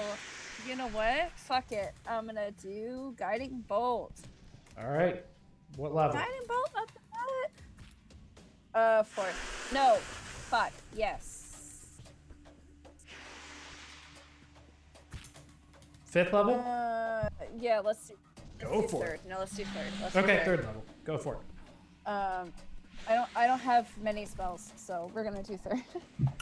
Roll that attack. Oh my god! So I rolled a 19 plus a 9, so that's a 28. Oh, that definitely hits. Yeah. You take kind of like the shadows in that orange glow from the area and kind of meld it into the divine energy that you have. You thrust forward your holy symbol, and you watch as that energy just spills out towards it and slams into the side of it. ASMR of the. Oh yes, those good dice. Hold on.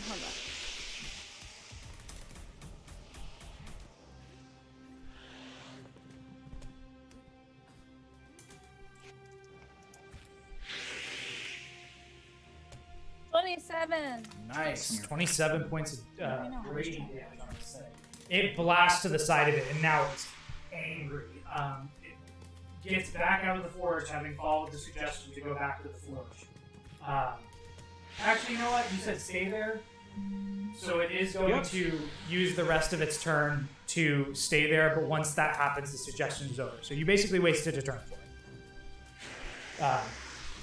Because it followed what your suggestion was. But the next attack on it will have advantage. That is the end of its turn. Brian, you're up. Chiron, you're on deck. Alright, did I see Gideon get chomped? Yeah, you were literally right there when it happened, and then the thing snatched you, grappled you, and began moving with you. I have no idea what Gideon's doing in there, so all I saw was my buddy get eaten. Oh, you're fucking about to. I'm gonna look at this thing in the eye and go. I'm gonna look at this thing right in the eye and go, hey, no, spit it out. Spit it out. And I'm gonna cast suggestion again. Okay. Let me check something real quick.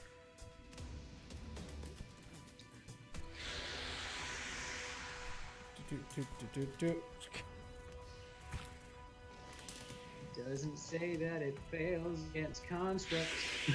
It doesn't, but it does say creatures that can't be charmed or immune.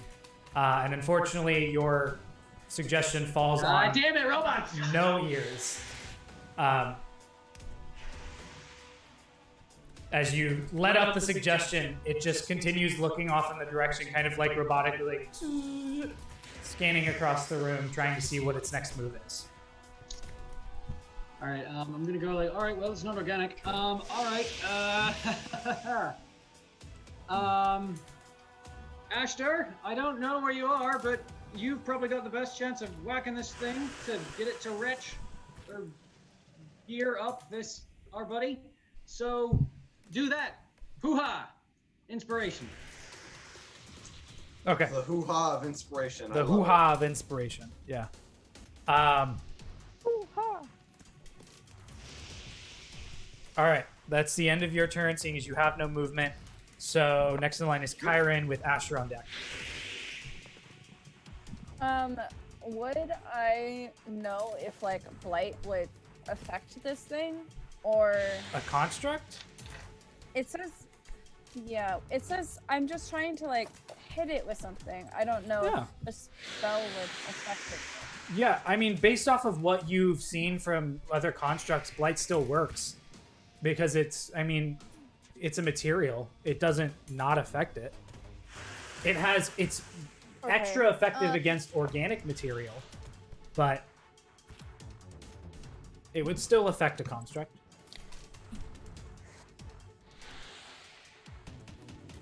Could I? Okay, I'm gonna blight it, but I'm gonna try and hit it directly in the stomach Okay. area, where I think Gideon is at, to try and make it like want to like expel what's ever in there out. Okay. I'm trying to make it vomit.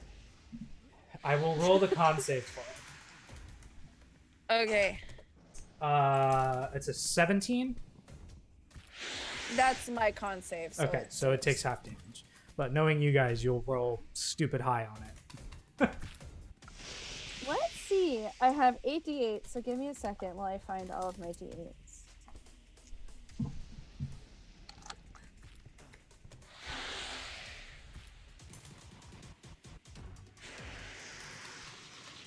I need one more. Oh, here's one more. Okay.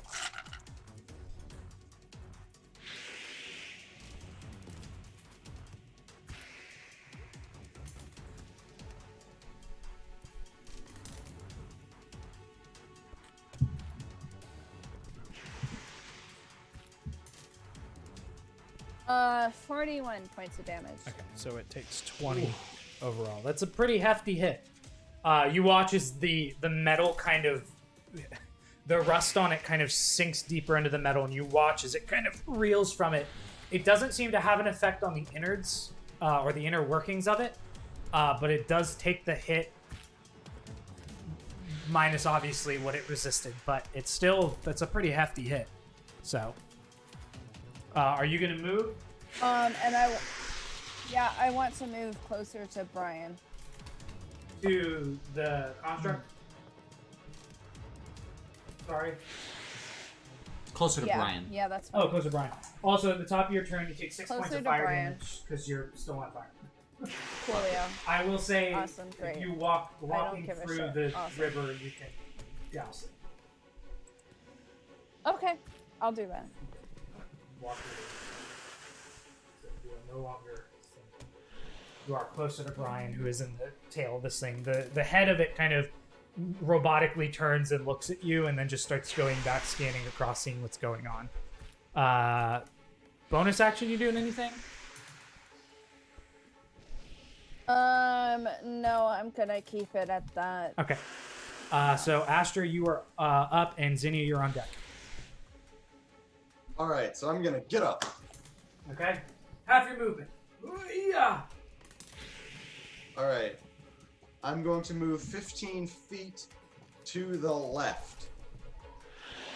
My left, or like towards the creature. Yeah, that way. Towards the creature. Nope, other left. Other left. This. I'm strafing the creature. Oh, okay. Towards its mouth or away from it? Towards its ass. Oh, okay. So get about there. Cool. Is there anything in direct line between me and this creature? People. Yeah, technically Brian, but he's like being constricted by the tail. Okay. I am going to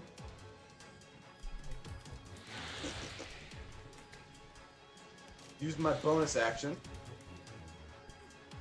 and if you will allow me to RP this a little bit, because I've had a cool idea for this for a while, which is why I was so pissed you wouldn't let me do it last time. Go for it. Issue a champion challenge, Okay. which is a bonus action. Okay.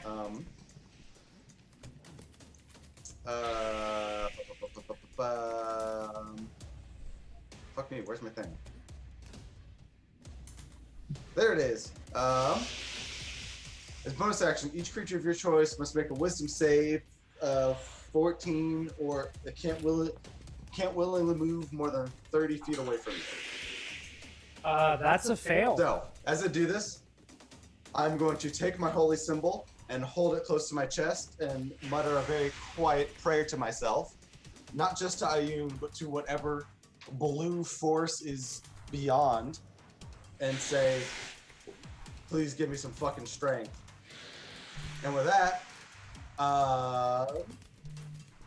a luminescent blue battle standard sort of shoots out of my backpack and out of my armor. Out of my back is like a pole bearer in an army. Mhm. And I issue a challenge. Yeah. And I point at it and I say, come and fucking get me. Yeah. So you issue this challenge, and actually, as you grab the holy symbol, you feel your arm kind of being not wrenched away from it, but there's this like almost as if somebody's like taking your hand from behind and pushing forward. You watch as like this blue flame kind of goes across the gauntlet that you have, and you just kind of point out at it, and everything else that you said happens. You kind of see this translucent bluish kind of battle standard come up behind you, and you watch as the creature that's kind of like not even paying attention to you is panning across and almost instantaneously just kind of turns towards you, looks at you, and just kind of gets ready in a stance, seemingly affected by your Champions Challenge, which we did rule after having conversation with some people that it is allowed to work on constructs because it says nothing about being charmed or having to understand language. So we did talk about that for those of you who were paying attention last time this happened. So Lovely. Can you add 6 more damage to that hit earlier? I missed a dice. yes, I can. Cool.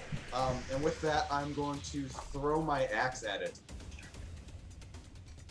Okay. Using another charge. I'm All right. assuming I'm 20 feet within it. Oh yeah, Range.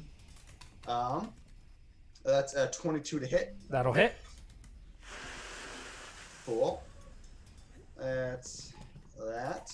13 plus a d6 of lightning damage. It's 18. Okay. You do note that the lightning damage does nothing. It dissipates into the body and seemingly is grabbed by the internals. How does that feel on the inside? See, you don't feel it. Okay. It's kind of like a static charge that it hits it, but it kind of simmers back into its body, seemingly doing no damage. Unfortunately, no damage on the lightning, but you still did hit it, and it did take damage from the axe. Cool. And with that, I'm just gonna sort of like brace myself for a fucking charge Okay. with this giant glowing standard of blue light behind me. Okay. That is the end of your turns, and you're up. Okay, now that I know it'll work, I'm gonna cast Blight Okay. at 6th level. Okay. It is going to. That is a 16. Yeah. Okay. It's rolling literally like it's got a very high con, but it keeps rolling exactly what it needs to roll. Okay. It still takes half damage though. And again, Half damage is 15. okay. Wow, that's a low roll for you I guys. know. Yeah, there's a lot of ones and twos in there. It takes the brunt of the damage, and you can see as it reels, it's not even paying attention to you. It is now solely focused on Ashter.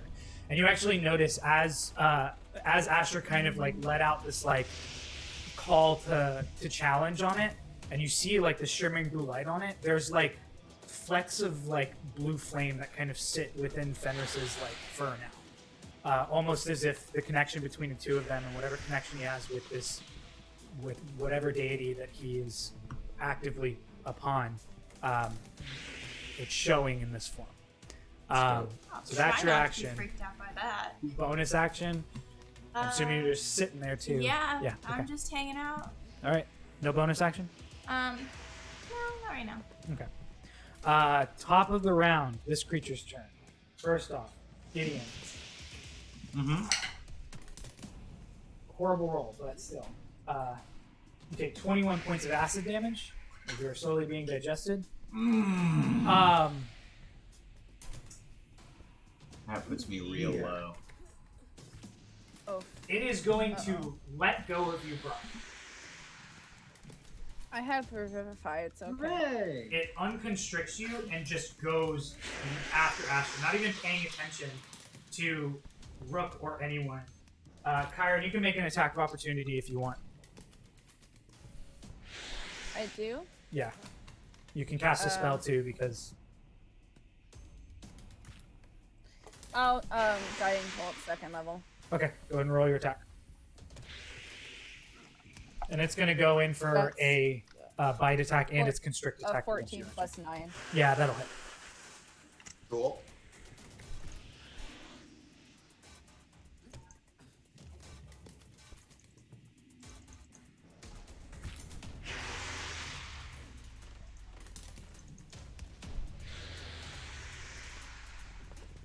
Uh, 25.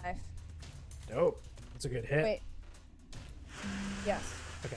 And the next attack on it will have advantages. You slam with that energy again into the side of this creature. It kind of reels, but again, does not phase and is now going straight for Ashter. The first attack against you will be the bite attack.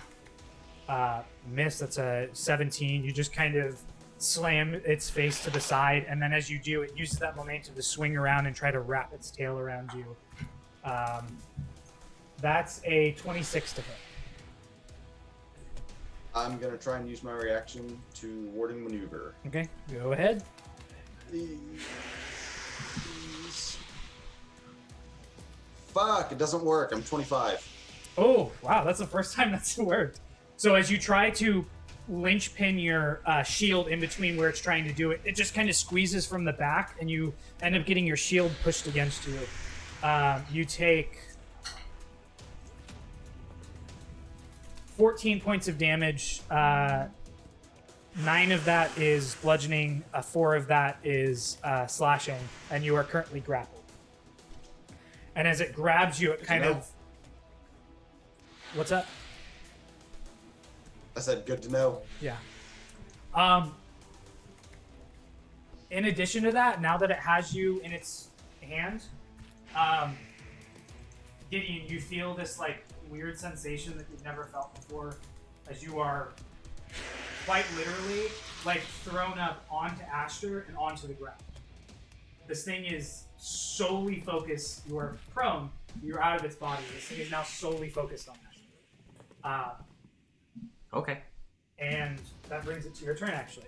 As you get regurgitated onto the ground, kind of still singed and stinging from the acid that's on. Just kind of sitting there, and you look over, and you see this thing kind of not paying attention to you, and now just kind of like lurking over Ashter. Well, I guess I'll put away the bits that I was pulling out for Fireball because I was still gonna do it. Shit.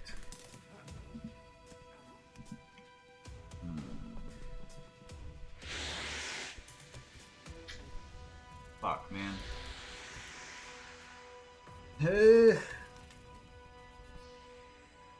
I'm gonna enlarge Astra again. You're gonna enlarge Ashter again? Okay. Wait. Yes, I have one more third level spell. No, it's a second level. Thank God. Yes. Okay. Asher, do you resist it? Oh, Okay. So hold on real quick. I realized something. I need to roll a con save. Oh yeah, you have to beat a 10. Is it for bless? Yeah. Hey, I rolled a 10. Okay, so bless is still up. You are also double your size now. I unfortunately do not have a enlarged Astra Mini. Not yet. Yeah. But you are now double your size, but you get to add a D4 to any melee attacks. Love it. Yeah. So you're double your size. You're still constricted, but you are double your size. You have advantage on strength checks and strength saves as well. Yeah. Perfect. Are you getting up off the ground, or are you just laying there? I'm gonna lay there. Okay. Um, Bonus action. The rook is right by. yeah, Rook. Rook will try to hit again. Okay. Maybe he'll eventually connect at some point. Spins around.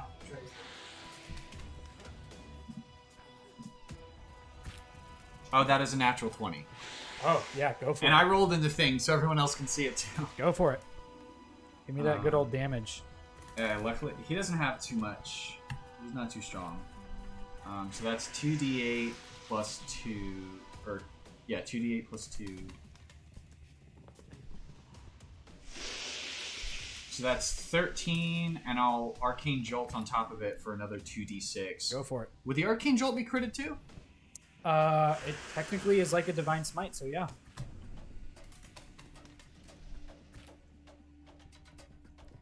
We're going to double these 2d6. So that's another 18 on top of that. So 15 plus 18. Oh, you rolled a 9 together. Okay. 33. Damn. Good hit. All right. That is the end of your turn. It is now the Fire Elemental. Fire Elemental is going to just rake across. And, like...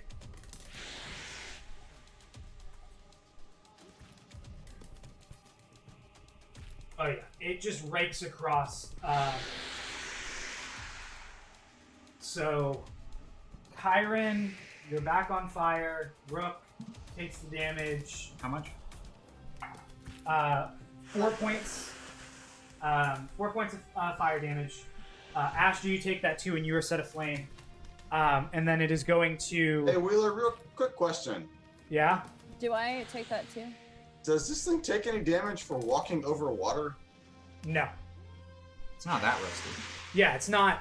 It's not like the internals of the lightning are like zapping into it. It's also, I will say, immune to lightning. No, I'm talking about the fire elemental. Oh yeah, that does take damage. I thought you were talking about the. No, the fire elemental that just walked over water. Yeah, as it goes through water, it takes a point of cold damage. You mean to tell me it didn't just parkour over the river? It takes a point of cold damage. It is going to then make a touch attack against you and against this clockwork creature. What? The touch attack against. Do I take With you. the 4 damage for the fire? Yes. Okay. It does hit that. Which character is it attacking? It's attacking Aster Okay. and the clockwork creature. Oh. And you watch as it takes its hands and kind of like moves across the edge of the creature. Some of the damage that you guys did kind of morphs back into the metal and it sits back to where it was, seemingly healing some energy. Oh. Not a lot. It's still looking pretty hurt, but it definitely does something to it. Also, you guys now notice as it kind of sits there looking around, you watch as the flame face kind of looks to the other forges and is trying to see what's going on with those. You notice that they are starting to get very hot. The room around you is increased about 10 degrees since the last round ended. That is the end of its turn, though. Brian, you are. Alright. I'm going to, after seeing all this fire and it's getting hotter inside, I'm going to cast Armor of Agathis on myself. Okay. You being Fifth level, baby. Yeah, you being pretty close to the water, the steam is rising off of it as the temperature in here is getting hot, and you kind of pull that moisture in, and you watch as it crystallizes into ice around you. This like silvery energy within it, but sits there and kind of is ready. Right, and bonus action. I'm just gonna keep giving other people things. I'm gonna say, Gideon, do whatever you're gonna do, and do it quick. I think it's getting kind of hot in here, and I don't want to know what happens when all those things are lit. You're telling me you didn't use an opportunity to say it's getting hot in here, so take off all your clothes? Oh well. I'm putting more layers on right now. I literally. That's gave fair. You have a myself point. another You have a very layer. valid point. Okay, so that is. Are you moving at all? Or are you staying I where like you how my are? inspiration is just. And if I move, will I get crunched? No, this thing is completely focused on Asteroid. Okay, then I am going to move and kind of try to get myself out of sight, but where I can still keep an eye on at least one of those forges that's not completely lit yet. Okay, I will say you can move closer to Zinnia and Fenris and still have an eye on the one that's off in the corner.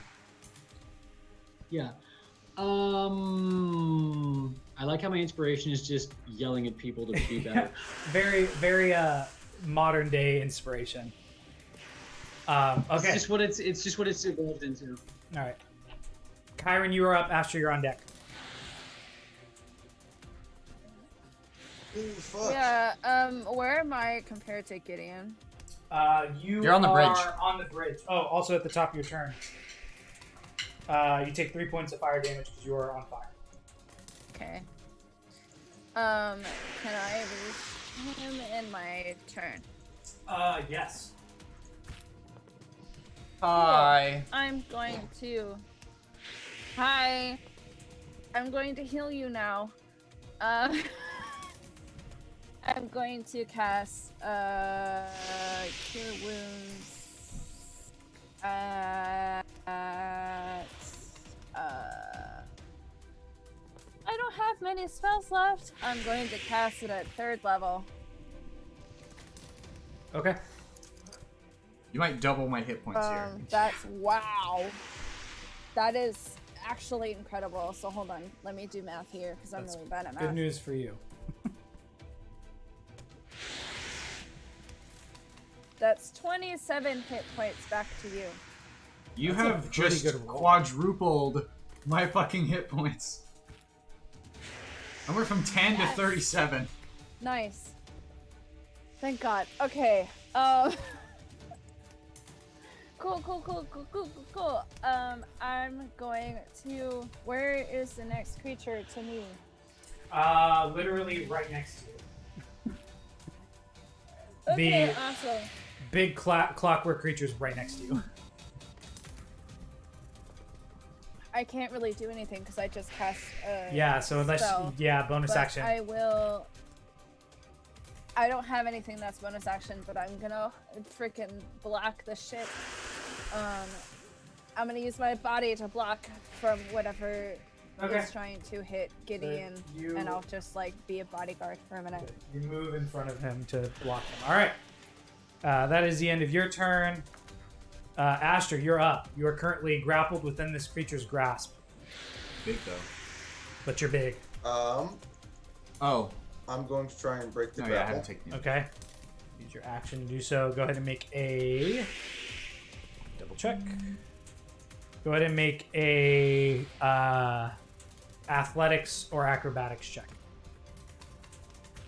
Oh, you're technically also restrained, but it's fine. That's a 16 Okay, 60. plus a. Hold on. Plus a D4. It's 19 plus inspiration.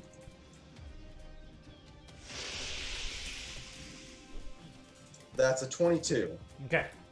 You break free of the constriction and kind of jump out. The fire elemental behind you. Speaking of, you take 1 point of fire damage at the top of your turn as you are still on fire. Cool.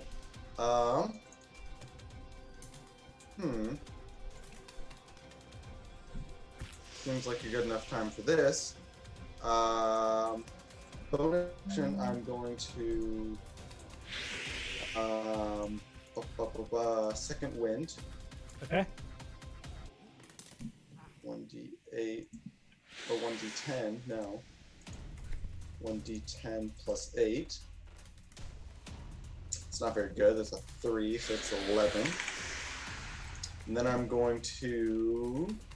I did that. I'm going to action surge, Go for it. and I'm going to beat the shit out of this thing. Okay. Roll those attacks. Actually, no, you know what? I am Big Boy.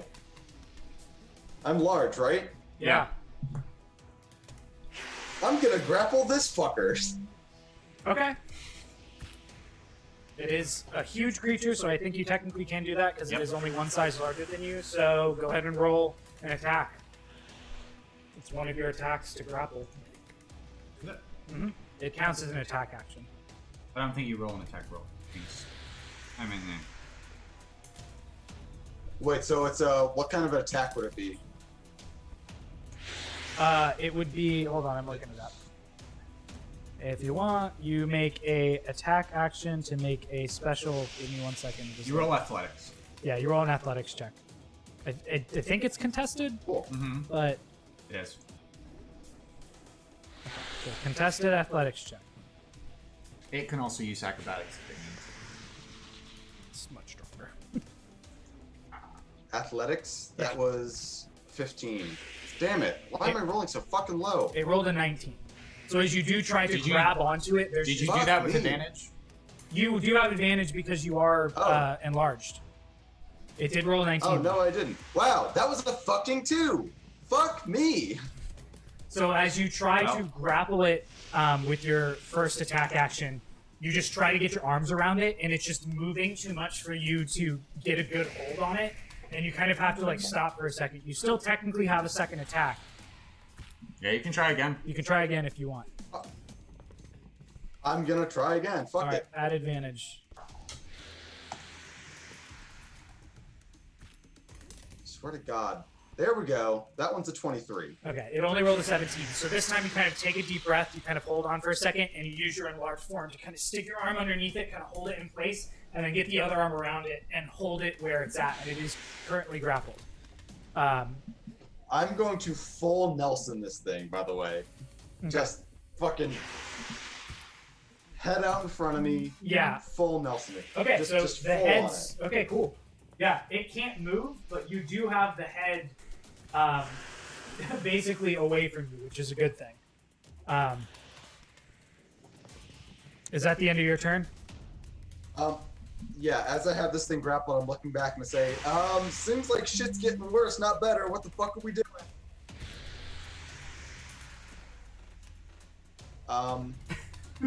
I'm also at this point going to have Fenris run across the river to the other side of the river Okay. to get Zinnia the fuck out of there. All right. Good thing I got range. You see, as you're walking by there, you look to the side, and there is actually a stairwell that leads down. You speak Dwarvish, right? Yeah. Okay, so there's a sign over the top that actually says "To the Mines." To the mines. Not yet. All right, that is the end of Astra's turn. Zinnia, you're up. Okay. Well, it's getting a little toasty, so I'm gonna cast Sleet Storm Okay. on basically the entire room. Oh yeah, because it's like Huge. huge. Yeah. Okay. So That douses. it douses all fire. Okay. Flame Elemental technically it doesn't get doused because it is like All the held four, together. right? But the forges do start to diminish, and you have bought yourself extra time. Yeah.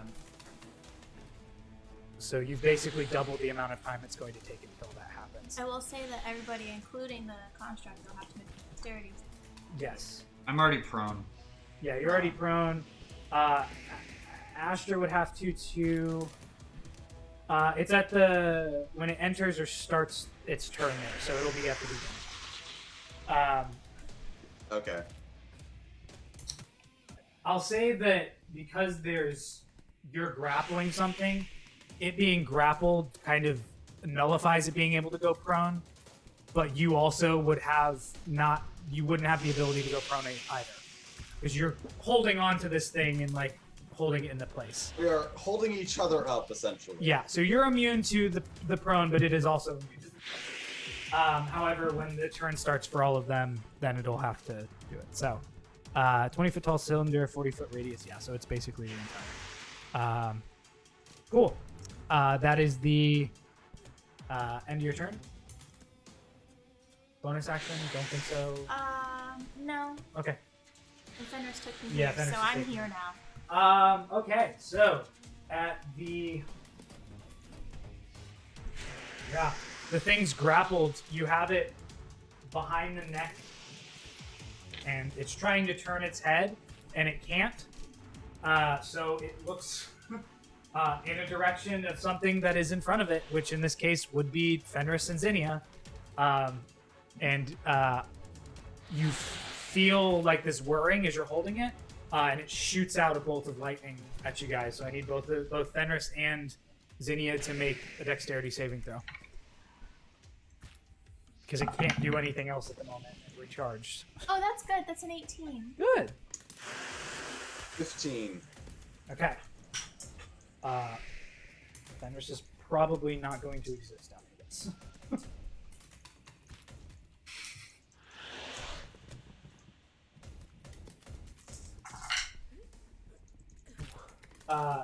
Fenris didn't succeed, but you did, so you take...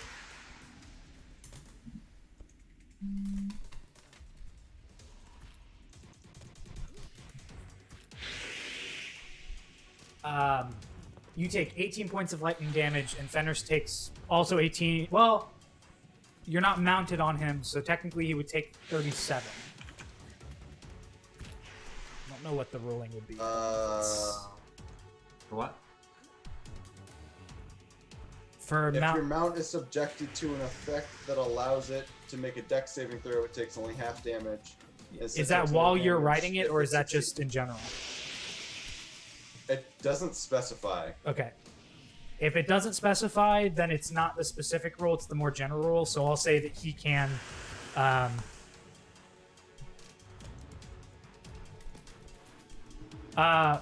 you are a dangerous foe to face while mounted. While you are mounted and aren't incapacitated, you gain the following benefits. Okay, so So you're not mounted to it, so Fenris would take the full 37. Zinnia falls on her ass as Fenris poofs out of existence. Yep. So Fenris poofs out of existence as this thing has nothing else to do but shoot in that direction.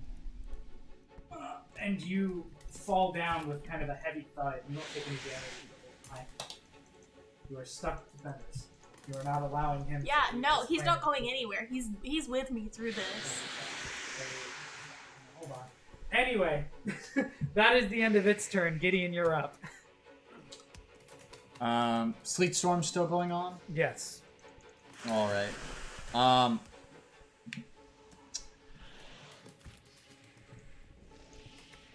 So I have disadvantage on attacks if I'm prone. Yes.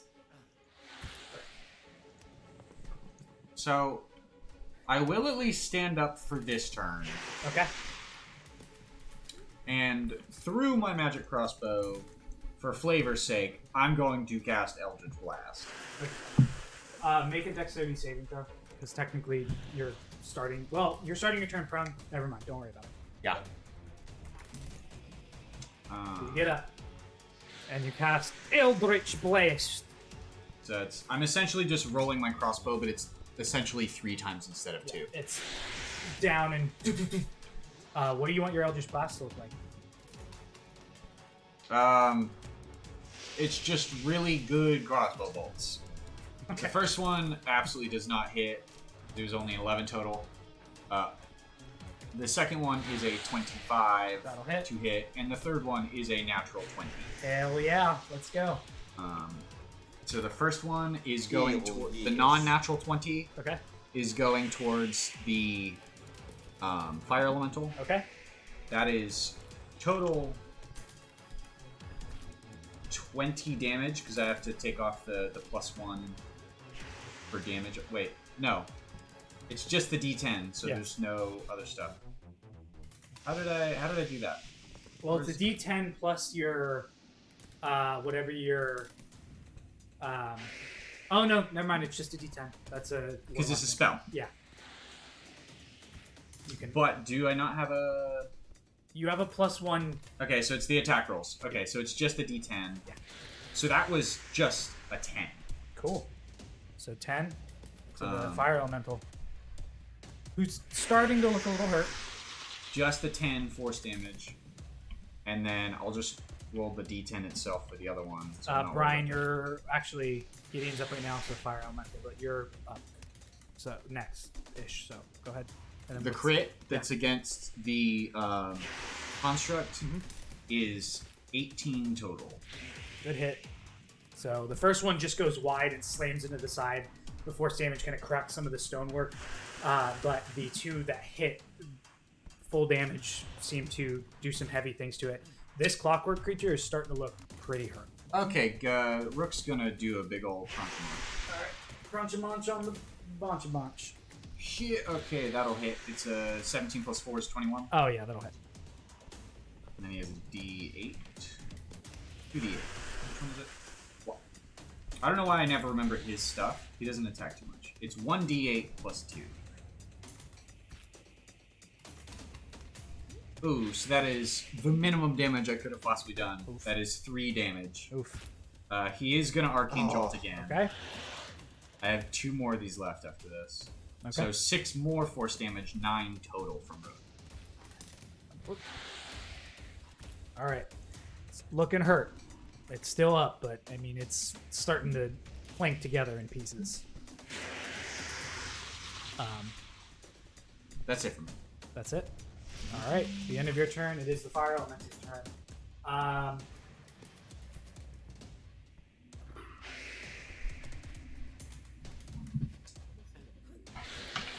You all are in the general area and you're attacking it. It is going to make an attack against Astra and an attack against Gideon. So the attack against Astra is a natural 20. Oof. Um, you got anything for that? Kyron, save me. Yeah, no, it's not. okay, so it's just a hit then. And the one against Gideon is a 22 to hit. Shield. Okay. So, Astra, you take this thing's desperation moment. Brian, you're on deck. Astra, you take not that much. You take 9 fire damage, and you're still on fire, so it's fine. And Gideon, ooh, that's a little worse. Gideon, you take 17 points of fire damage. As it goes in and kind of just rakes across Astra's body and then comes in with a full fire punch into your body. Take 17. I use shield. Oh, you did? Yeah. So that bumped your AC above 22. Okay, so then never mind. As it goes in for it, it just hits that arcane shield and kind of is now looking around at the forges, kind of frustrated that they're dying down a bit, trying to refuel that flame. Never mind. haven't taken All right. damage. At the end of its turn, Brian, you're up. Kyron, you're on deck. Sorry about the confusion. All right, seeing Gideon's ingenious idea of blasting this thing with Eldritch Blast, I'm gonna look at this thing and go, all right. Eldritch Blast. Silvery energy forming from your body. All 3 going towards the construct, or are you trying to hit the fire elemental? All 3 towards the construct at this point. That thing looks like it's on its last legs. All right, first one. First one is a nat 20. Yeah. Hell yeah. Don't forget you're blessed, son. Yeah. Second one is a 25. That'll hit. What's the bless? +4, a d4. And the third one. Plus D4. Third one is a 22. If you do the bless, it's a 26. They'll all hit.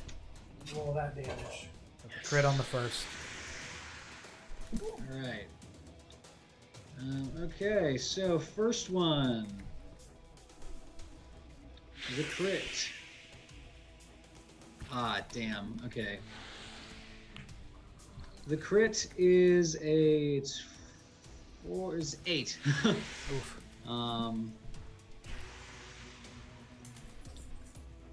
The second one is 14.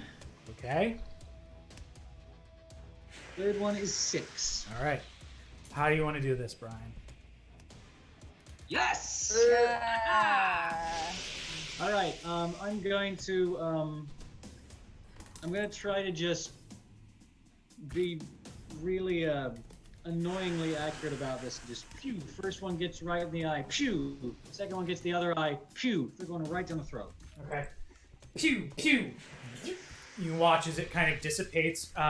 Aster, you feel this kind of like shaking as you're holding onto it, and it just explodes from the inside out. The bits and pieces kind of cuts in half. As it does,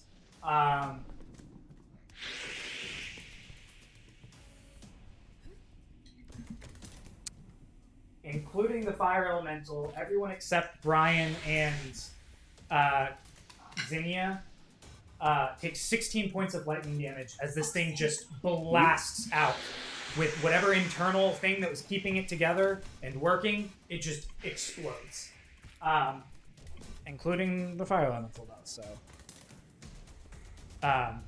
It is gone, though. Aster, your enlarged form is currently holding on to the top half of it as it's just dangling. The fire elemental is still there.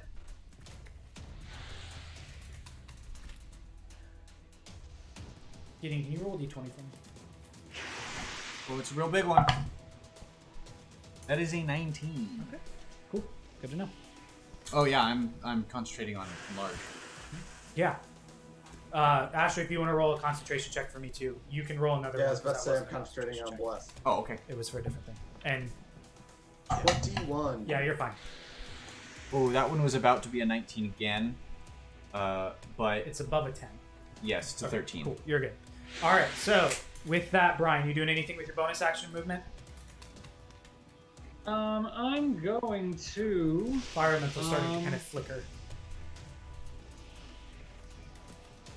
Where's the fire elemental actually? It's right past now that you can see through where the where it dissected the or bisected the construct. You can see through to the other side where it's currently standing right next to Kyron, Aster, and Gideon, just kind of in their general space, seemingly panicked and kind of starting to have parts of it kind of flicker off and dissipate. Alright, I'm gonna just kind of get closer to them. Okay. Not where I'm necessarily in range of punchy punch, but.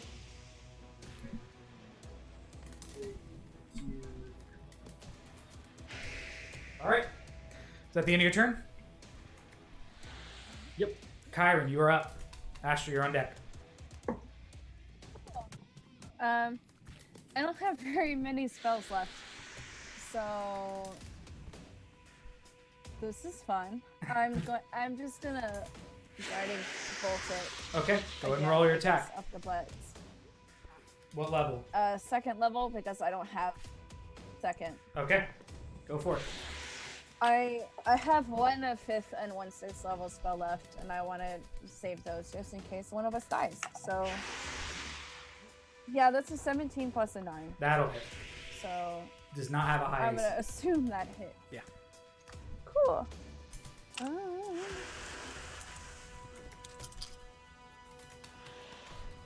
Holy crap. Okay.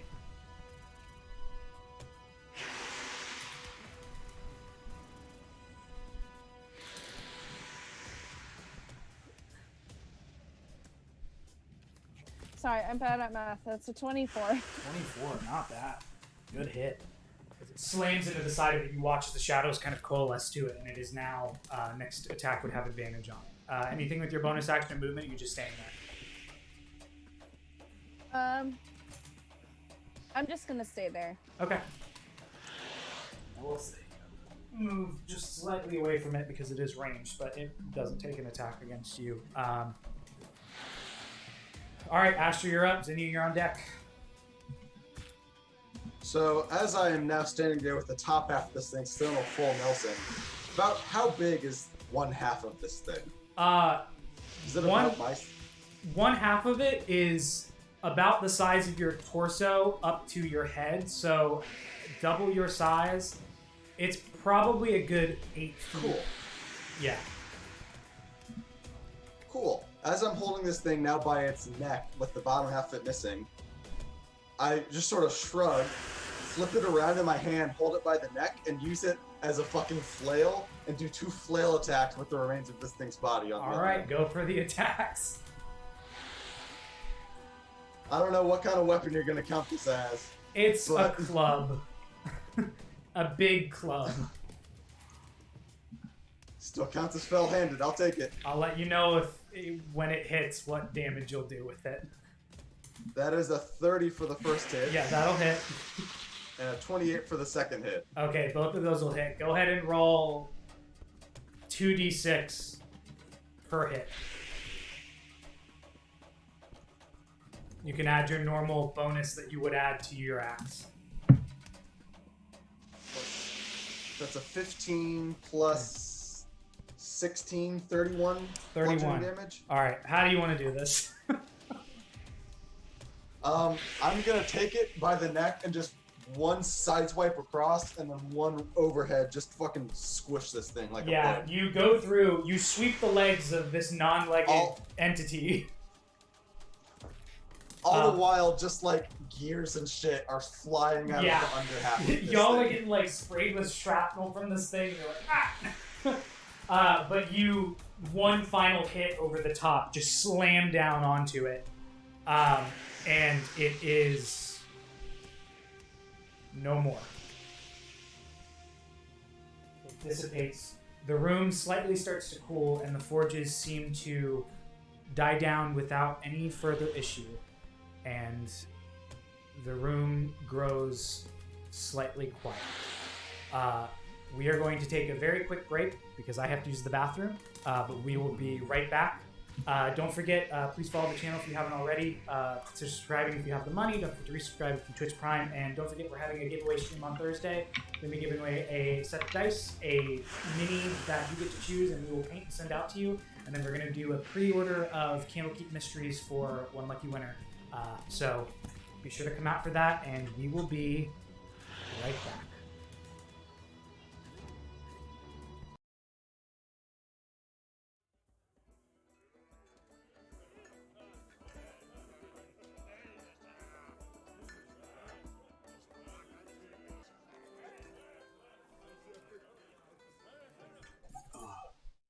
All right, welcome back, everybody. Thank you for sticking with us.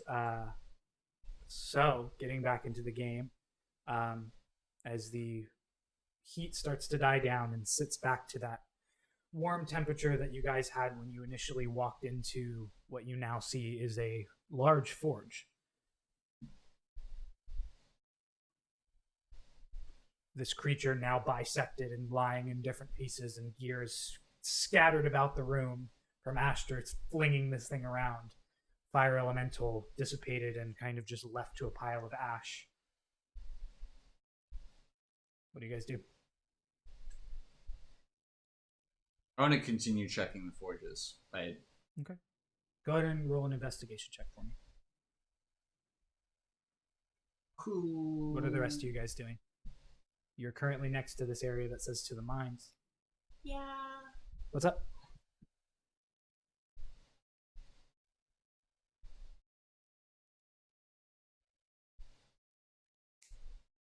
Okay. Do you want to make an investigation check too? Just to check. 18. 18.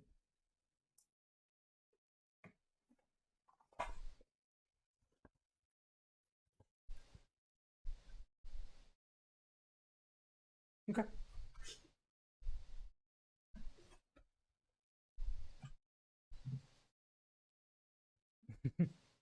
These doors are blocked, right? Like we cannot get. You didn't come through that door. You came Well, yeah, but these are blocked, right? through. You can Just a portcullis. also go check. Oh. It does, as you walk up, it does seem to have a lock on it. And you can try the door. Oh yeah, there's doors on this side too. Yeah, there's doors. There's 3 different ways we could go from here. That's what I'm like. Mhm. I don't know. The portcullis door is locked currently.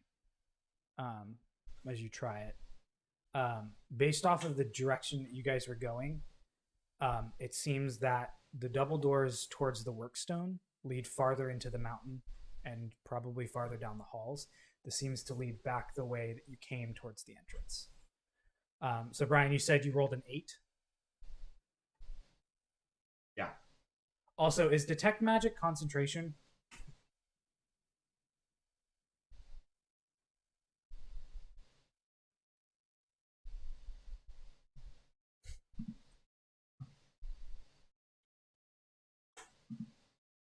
Yes, I know it's it up lasts- to 10 minutes. Concentration up to 10 minutes. Okay, so it's gone. Okay, I was just wondering. As you walk around to the forges, you check out a couple of them, and you do find a few things. One, seemingly tucked away. No, this is to Gideon, who's looking around. As you're looking around, you notice that the embers have died back down to that low orange glow that they had before, seemingly not touched by no longer touched by whatever elemental energy that was inside of them that seemed to grow with the heat in the room. What you find is at the forge that's closest to the portcullis, kind of tucked into a little like shadow box. Mhm. There are 2 vials with like a dark red liquid inside of them, Taking them. and a probably the size of a small tangerine, uncut, but a very large ruby. You'd probably put the value at around 100 gold pieces. Okay. As you go to the forge closest to where you guys came in, you look around and there are in a similar shadow box to the one that you were at prior. You kind of forage through and look, and there are about 4 satchels in there. Well kept leather satchels of varying weights. One of them, 3 of them feel like there's some kind of like sand inside of them or something, and one of them feels like pieces of rock, just from feeling on the outside of them. Okay. I mean, I'll just take those and bring them out into the middle of the room. The room is still dimly lit. Like you can still see the fire or the glow from the forges are still glowing up. Yeah. But So satchels, 2 vials. 4 satchels, 2 vials, and a decent sized ruby. Wherever we seem to be grouping at, if we're not all split off checking stuff, I'll bring the satchels over there and sort of just toss them so they can get looked at. Okay.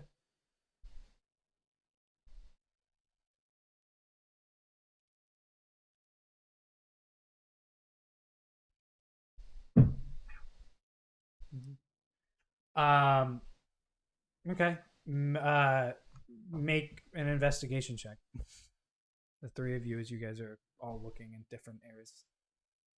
16. Not bad for you.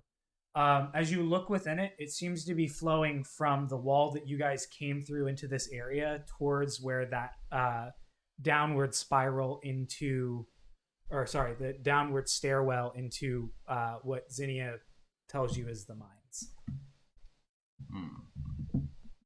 But it's flowing that way. And it looks like it continues, much like that gap underneath where the stone wall was from the tracks. It looks like it continues up back towards the rooms that you had initially come from. Where it leads from there, you don't know, but it does look like it continues up that way. There doesn't seem to be anything in it. There are quite a number of pieces of shrapnel from the leftover creature, but other than that, there's nothing really in there.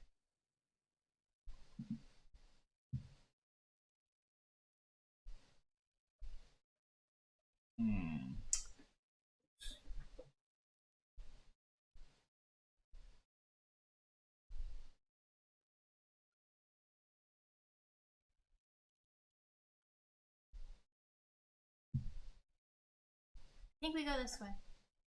And I point to the mines. To the mines? I don't know.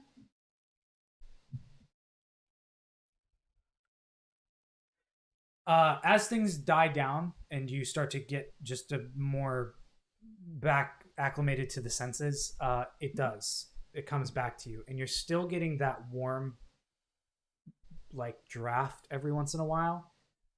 It takes a bit. It takes about 15 minutes to cool back down to a point where you can feel it, but it still does seem to be coming. Make a perception check for me. Ashter. Brian, can you make me a... Can you also make me a perception check? You said 19? It hurts. Okay. Ashter, with your 19... Heyo! Good old 20. With your 19... you can sense that draft is coming from the double doors that seem to lead further into the halls. With your 20, you recall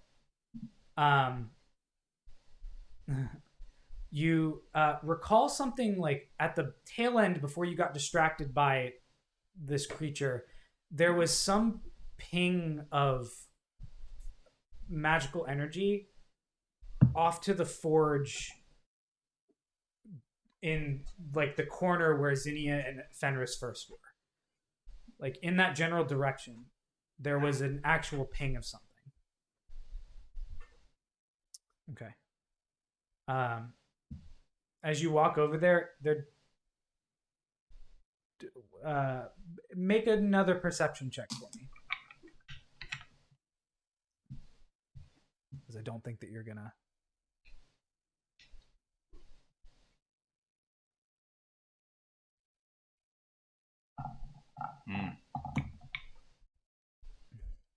Okay. You're not quite sure if it was. It felt different from the forges before, but it was definitely in this area. You just can't seem to see it or anything. What's up?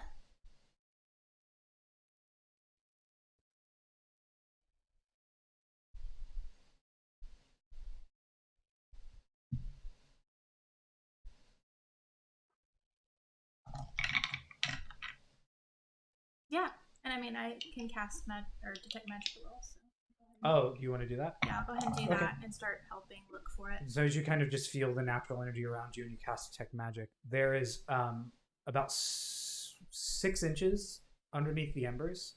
There's something of decent magical energy that's just kind of sitting there. Okay.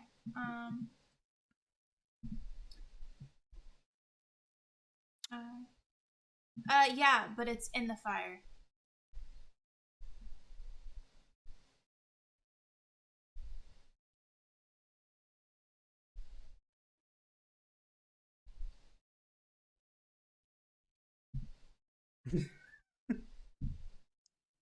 Okay, does your mage hand have AC and hit points?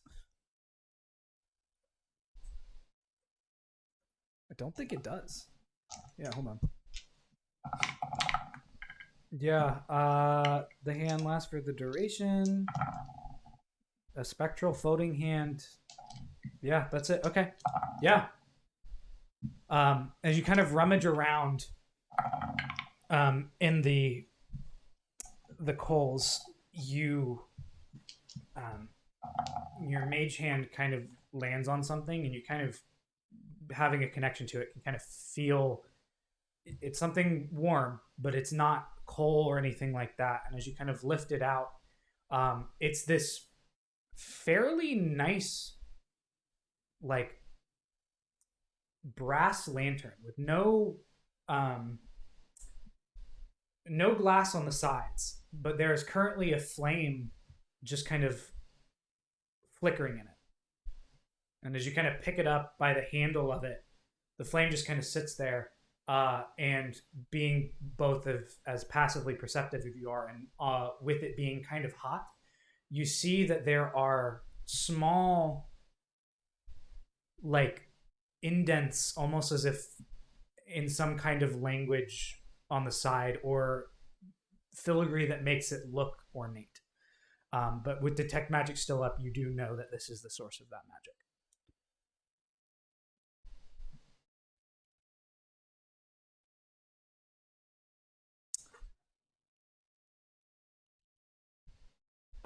You cast it. It's not like a phrase or anything. So it's you still kind of get the gist of it. It has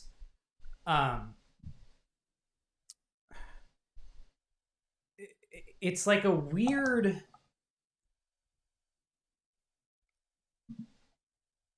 it's meant to, it's hard to explain. I'm trying to think about how to explain it, and I don't think that I can. But it becomes clear to you that it's some kind of holding cell, or something that holds something in.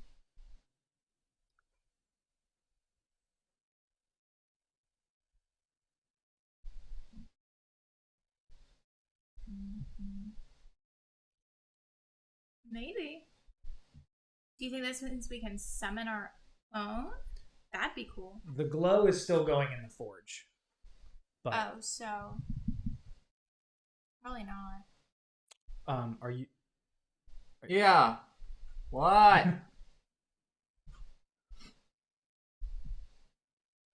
Ooh, let me see. Sometimes. it's still a little hot, but you are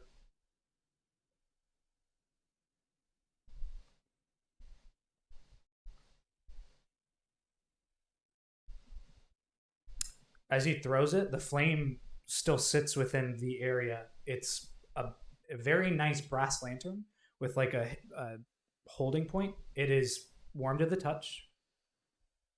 Yeah, it is warm to the touch. And there is that filigree on the side of each one of the 4 posts. It has a base. The 4 posts kind of come up. There's no glass. It's just open. You can feel heat emanating from it. But it is a very ornate lantern. Okay. Again, I don't have identify prepared, so and I can't do ritual casting because I'm not a wizard. Are you checking the satchels? Oh yeah, what's in those? Okay. Within the satchels, there are the one that feels like rocks. You find various scatterings of much smaller gems, but you find about 25 gems that you value at about 10 gold apiece, just of various precious and semi-precious stones. Each of the satchels, 2 of them hold different in a way, but similar. Almost, like, I realize I'm kind of weird with the way I say things sometimes.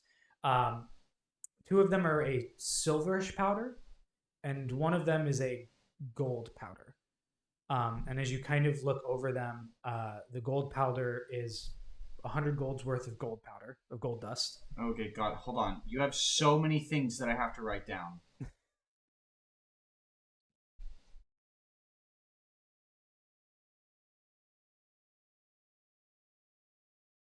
Okay. Alright, so 2 vials, red liquid. I will say you would know that they are 2 healing potions if you just would like to put that in there. They're 2 just regular healing potions. I was red. 4 satchels. 1 is 200. 100 gold worth of gold dust. 100 GP gold dust. And one is 25 gems worth 10 gold piece a piece, so 250 gold worth of gems. If you just want to put that as an easy thing. One of them, as you kind of inspect the two that look similar, one of them is 200 gold of silver dust. And looking at that workstation that you found them at, you probably gather that this is where some like fancy ornate work was done for swords and stuff within the forge, which is why I had it. And the last one, you're very familiar with recently, is 250 gold worth of platinum dust.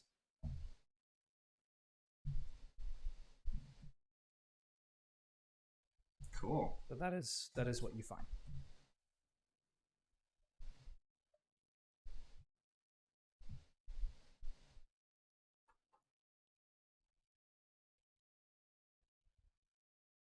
Okay, and then lantern. Mhm. Cool.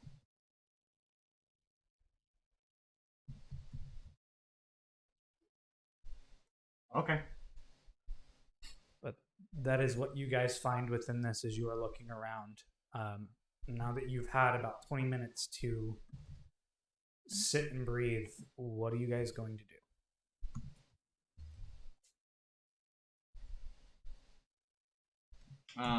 I've got to use more hit die if we're not taking a long rest. Oh, same.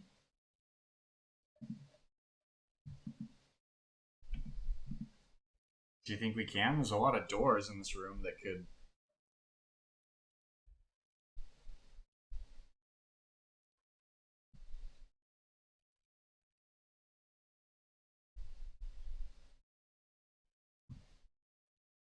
You could, as a note,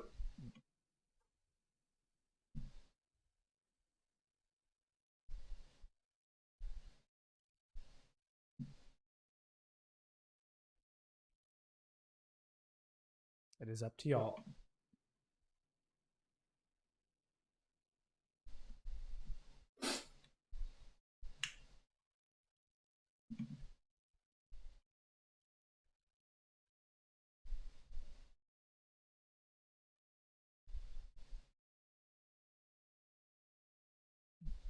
Kyron is also aware of where it's coming from. Wait, which door? Double doors? Double doors.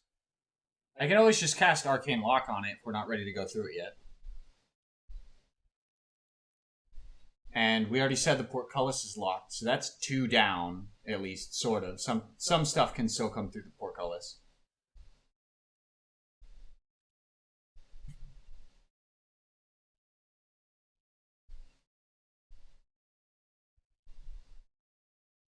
That nothing comes up from the mines. Yeah. Okay. Is there any stuff we can like move around? Like any stuff that's Yeah, there's like furniture stuff? tables. Yeah, there's tables and stuff you can move around. They're slightly rotted just because of the moisture and the heat. In fact, some of them have like fungus growing on them just because of the dark, dank heat. I mean, we have stuff to build a bonfire and like some little, encampment style like barriers. The room is comfortably warm. I mean, it's a little, for you, it's comfortably warm. We've got fresh drinking water in here. Yeah, and I will say, Astra, with your role on it earlier, it is fresh water. It is, I mean, it's basically mineral water.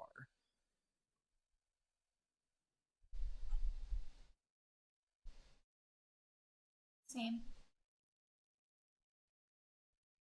Cool. I'll go ahead and cast Arcane Lock on the door. Okay, the Double doors. double doors. Okay, it does hold. On the mine. Okay.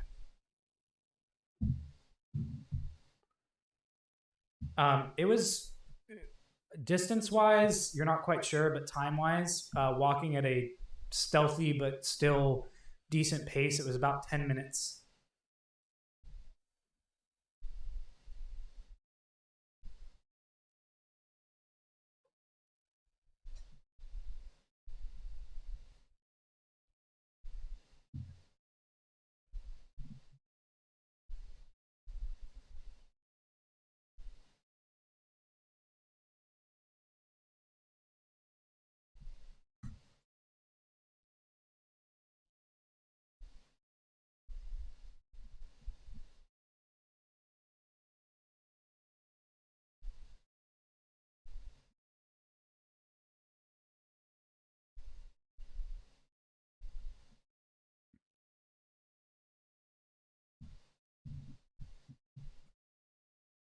Okay.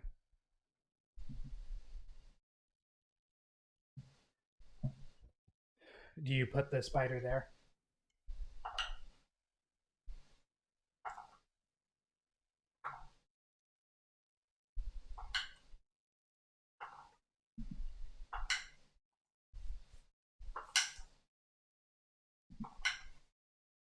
Okay. All right. So you put the spider over the portcullis door and head back into the forge, or are you guys trying to stay in there?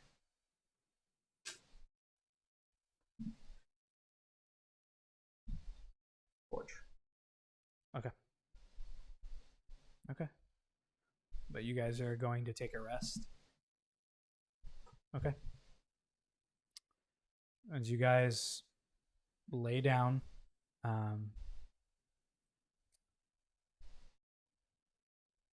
it's quiet. The warmth takes you rather easily.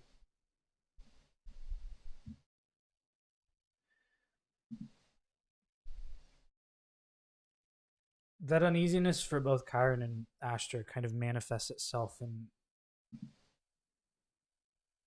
very weird dreams. Dreams of sacrilegious rituals.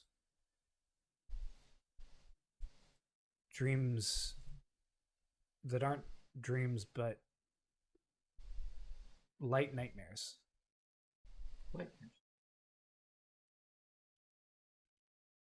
You guys sleep fine. But you wake up feeling uneasy the next morning or whenever you take watch. I just give me a 1, 2, 3 who wants to do watches. All right, so we got 1, 2. Okay, cool. Gideon's doing 1. Brian, you can do it with him. Okay, so you're doing 3 with Zinnia. So each of you are taking. Ashley, you're taking the second shift.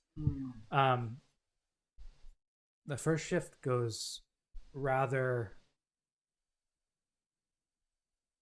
quietly.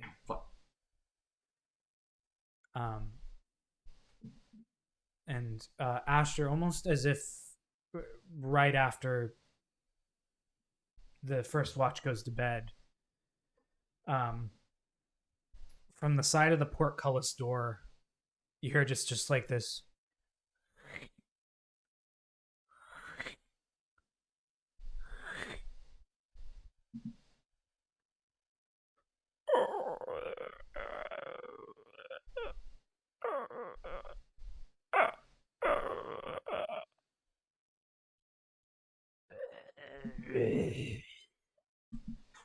And you watch as about 4.5 foot tall dwarf in nature, at least it looks like to you, but decayed and kind of desiccated and almost a husk of themselves, kind of just amble towards the portcullis door and kind of just begin to peer through the doorway. Since you're the only one up and the others aren't really moving,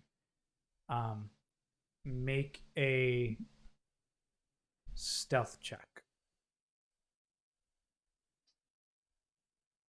No, this is not through the portcullis that you set in the mine. This is literally to the one that leads back towards the way you came, not through the tunnel. Oh, is that the one? Okay, so then...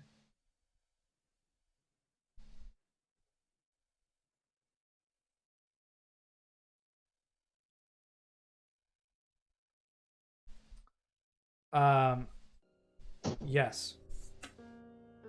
Yeah, that's where we put the alarm. Also, no one's sleeping there. Okay, it doesn't set Right. off the alarm then. My apologies, I was incorrect. The way I understand it, we're in this central room. There's the double doors, the portcullis that we can see, the way down to the mines, and the tunnel we came in. Yes. The tunnel we came in about 10 minutes walk has another portcullis that's closed. Yes. That's where we put the alarm. Okay, so you put it in the tunnel. Yes. Okay, this portcullis is not the one in the tunnel. This is the one in that room. Okay. Just Yes. so we're clear. Okay, cool. Either way, Okay. it wouldn't have gone off anyway. What did you roll on your stealth? With my disadvantage stealth, it's a 3. Okay, Also, I really, really need to go to bed because my friend needs the room. it's all good. We are going to end. Also, I just realized you guys were muted for like the past 10 minutes, so it's okay. As you kind of clank together, the three of them kind of all at the same time turn towards you and just kind of slowly come up to the portcullis and just start kind of reaching their hands through and trying to reach at you. It is extremely uncomfortable for the majority of your watch because there gets a point where they just sit there. Like just stand there unmoving, staring at you. I'm going to divine sense towards the beginning of it. Okay. Do you walk up close enough to get further into the hallway? It's 60 feet. Yeah. So if you want to walk up closer, you can, but if you don't, it's up to you.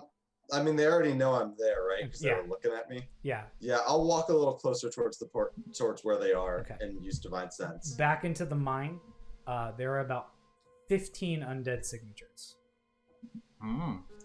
Cool.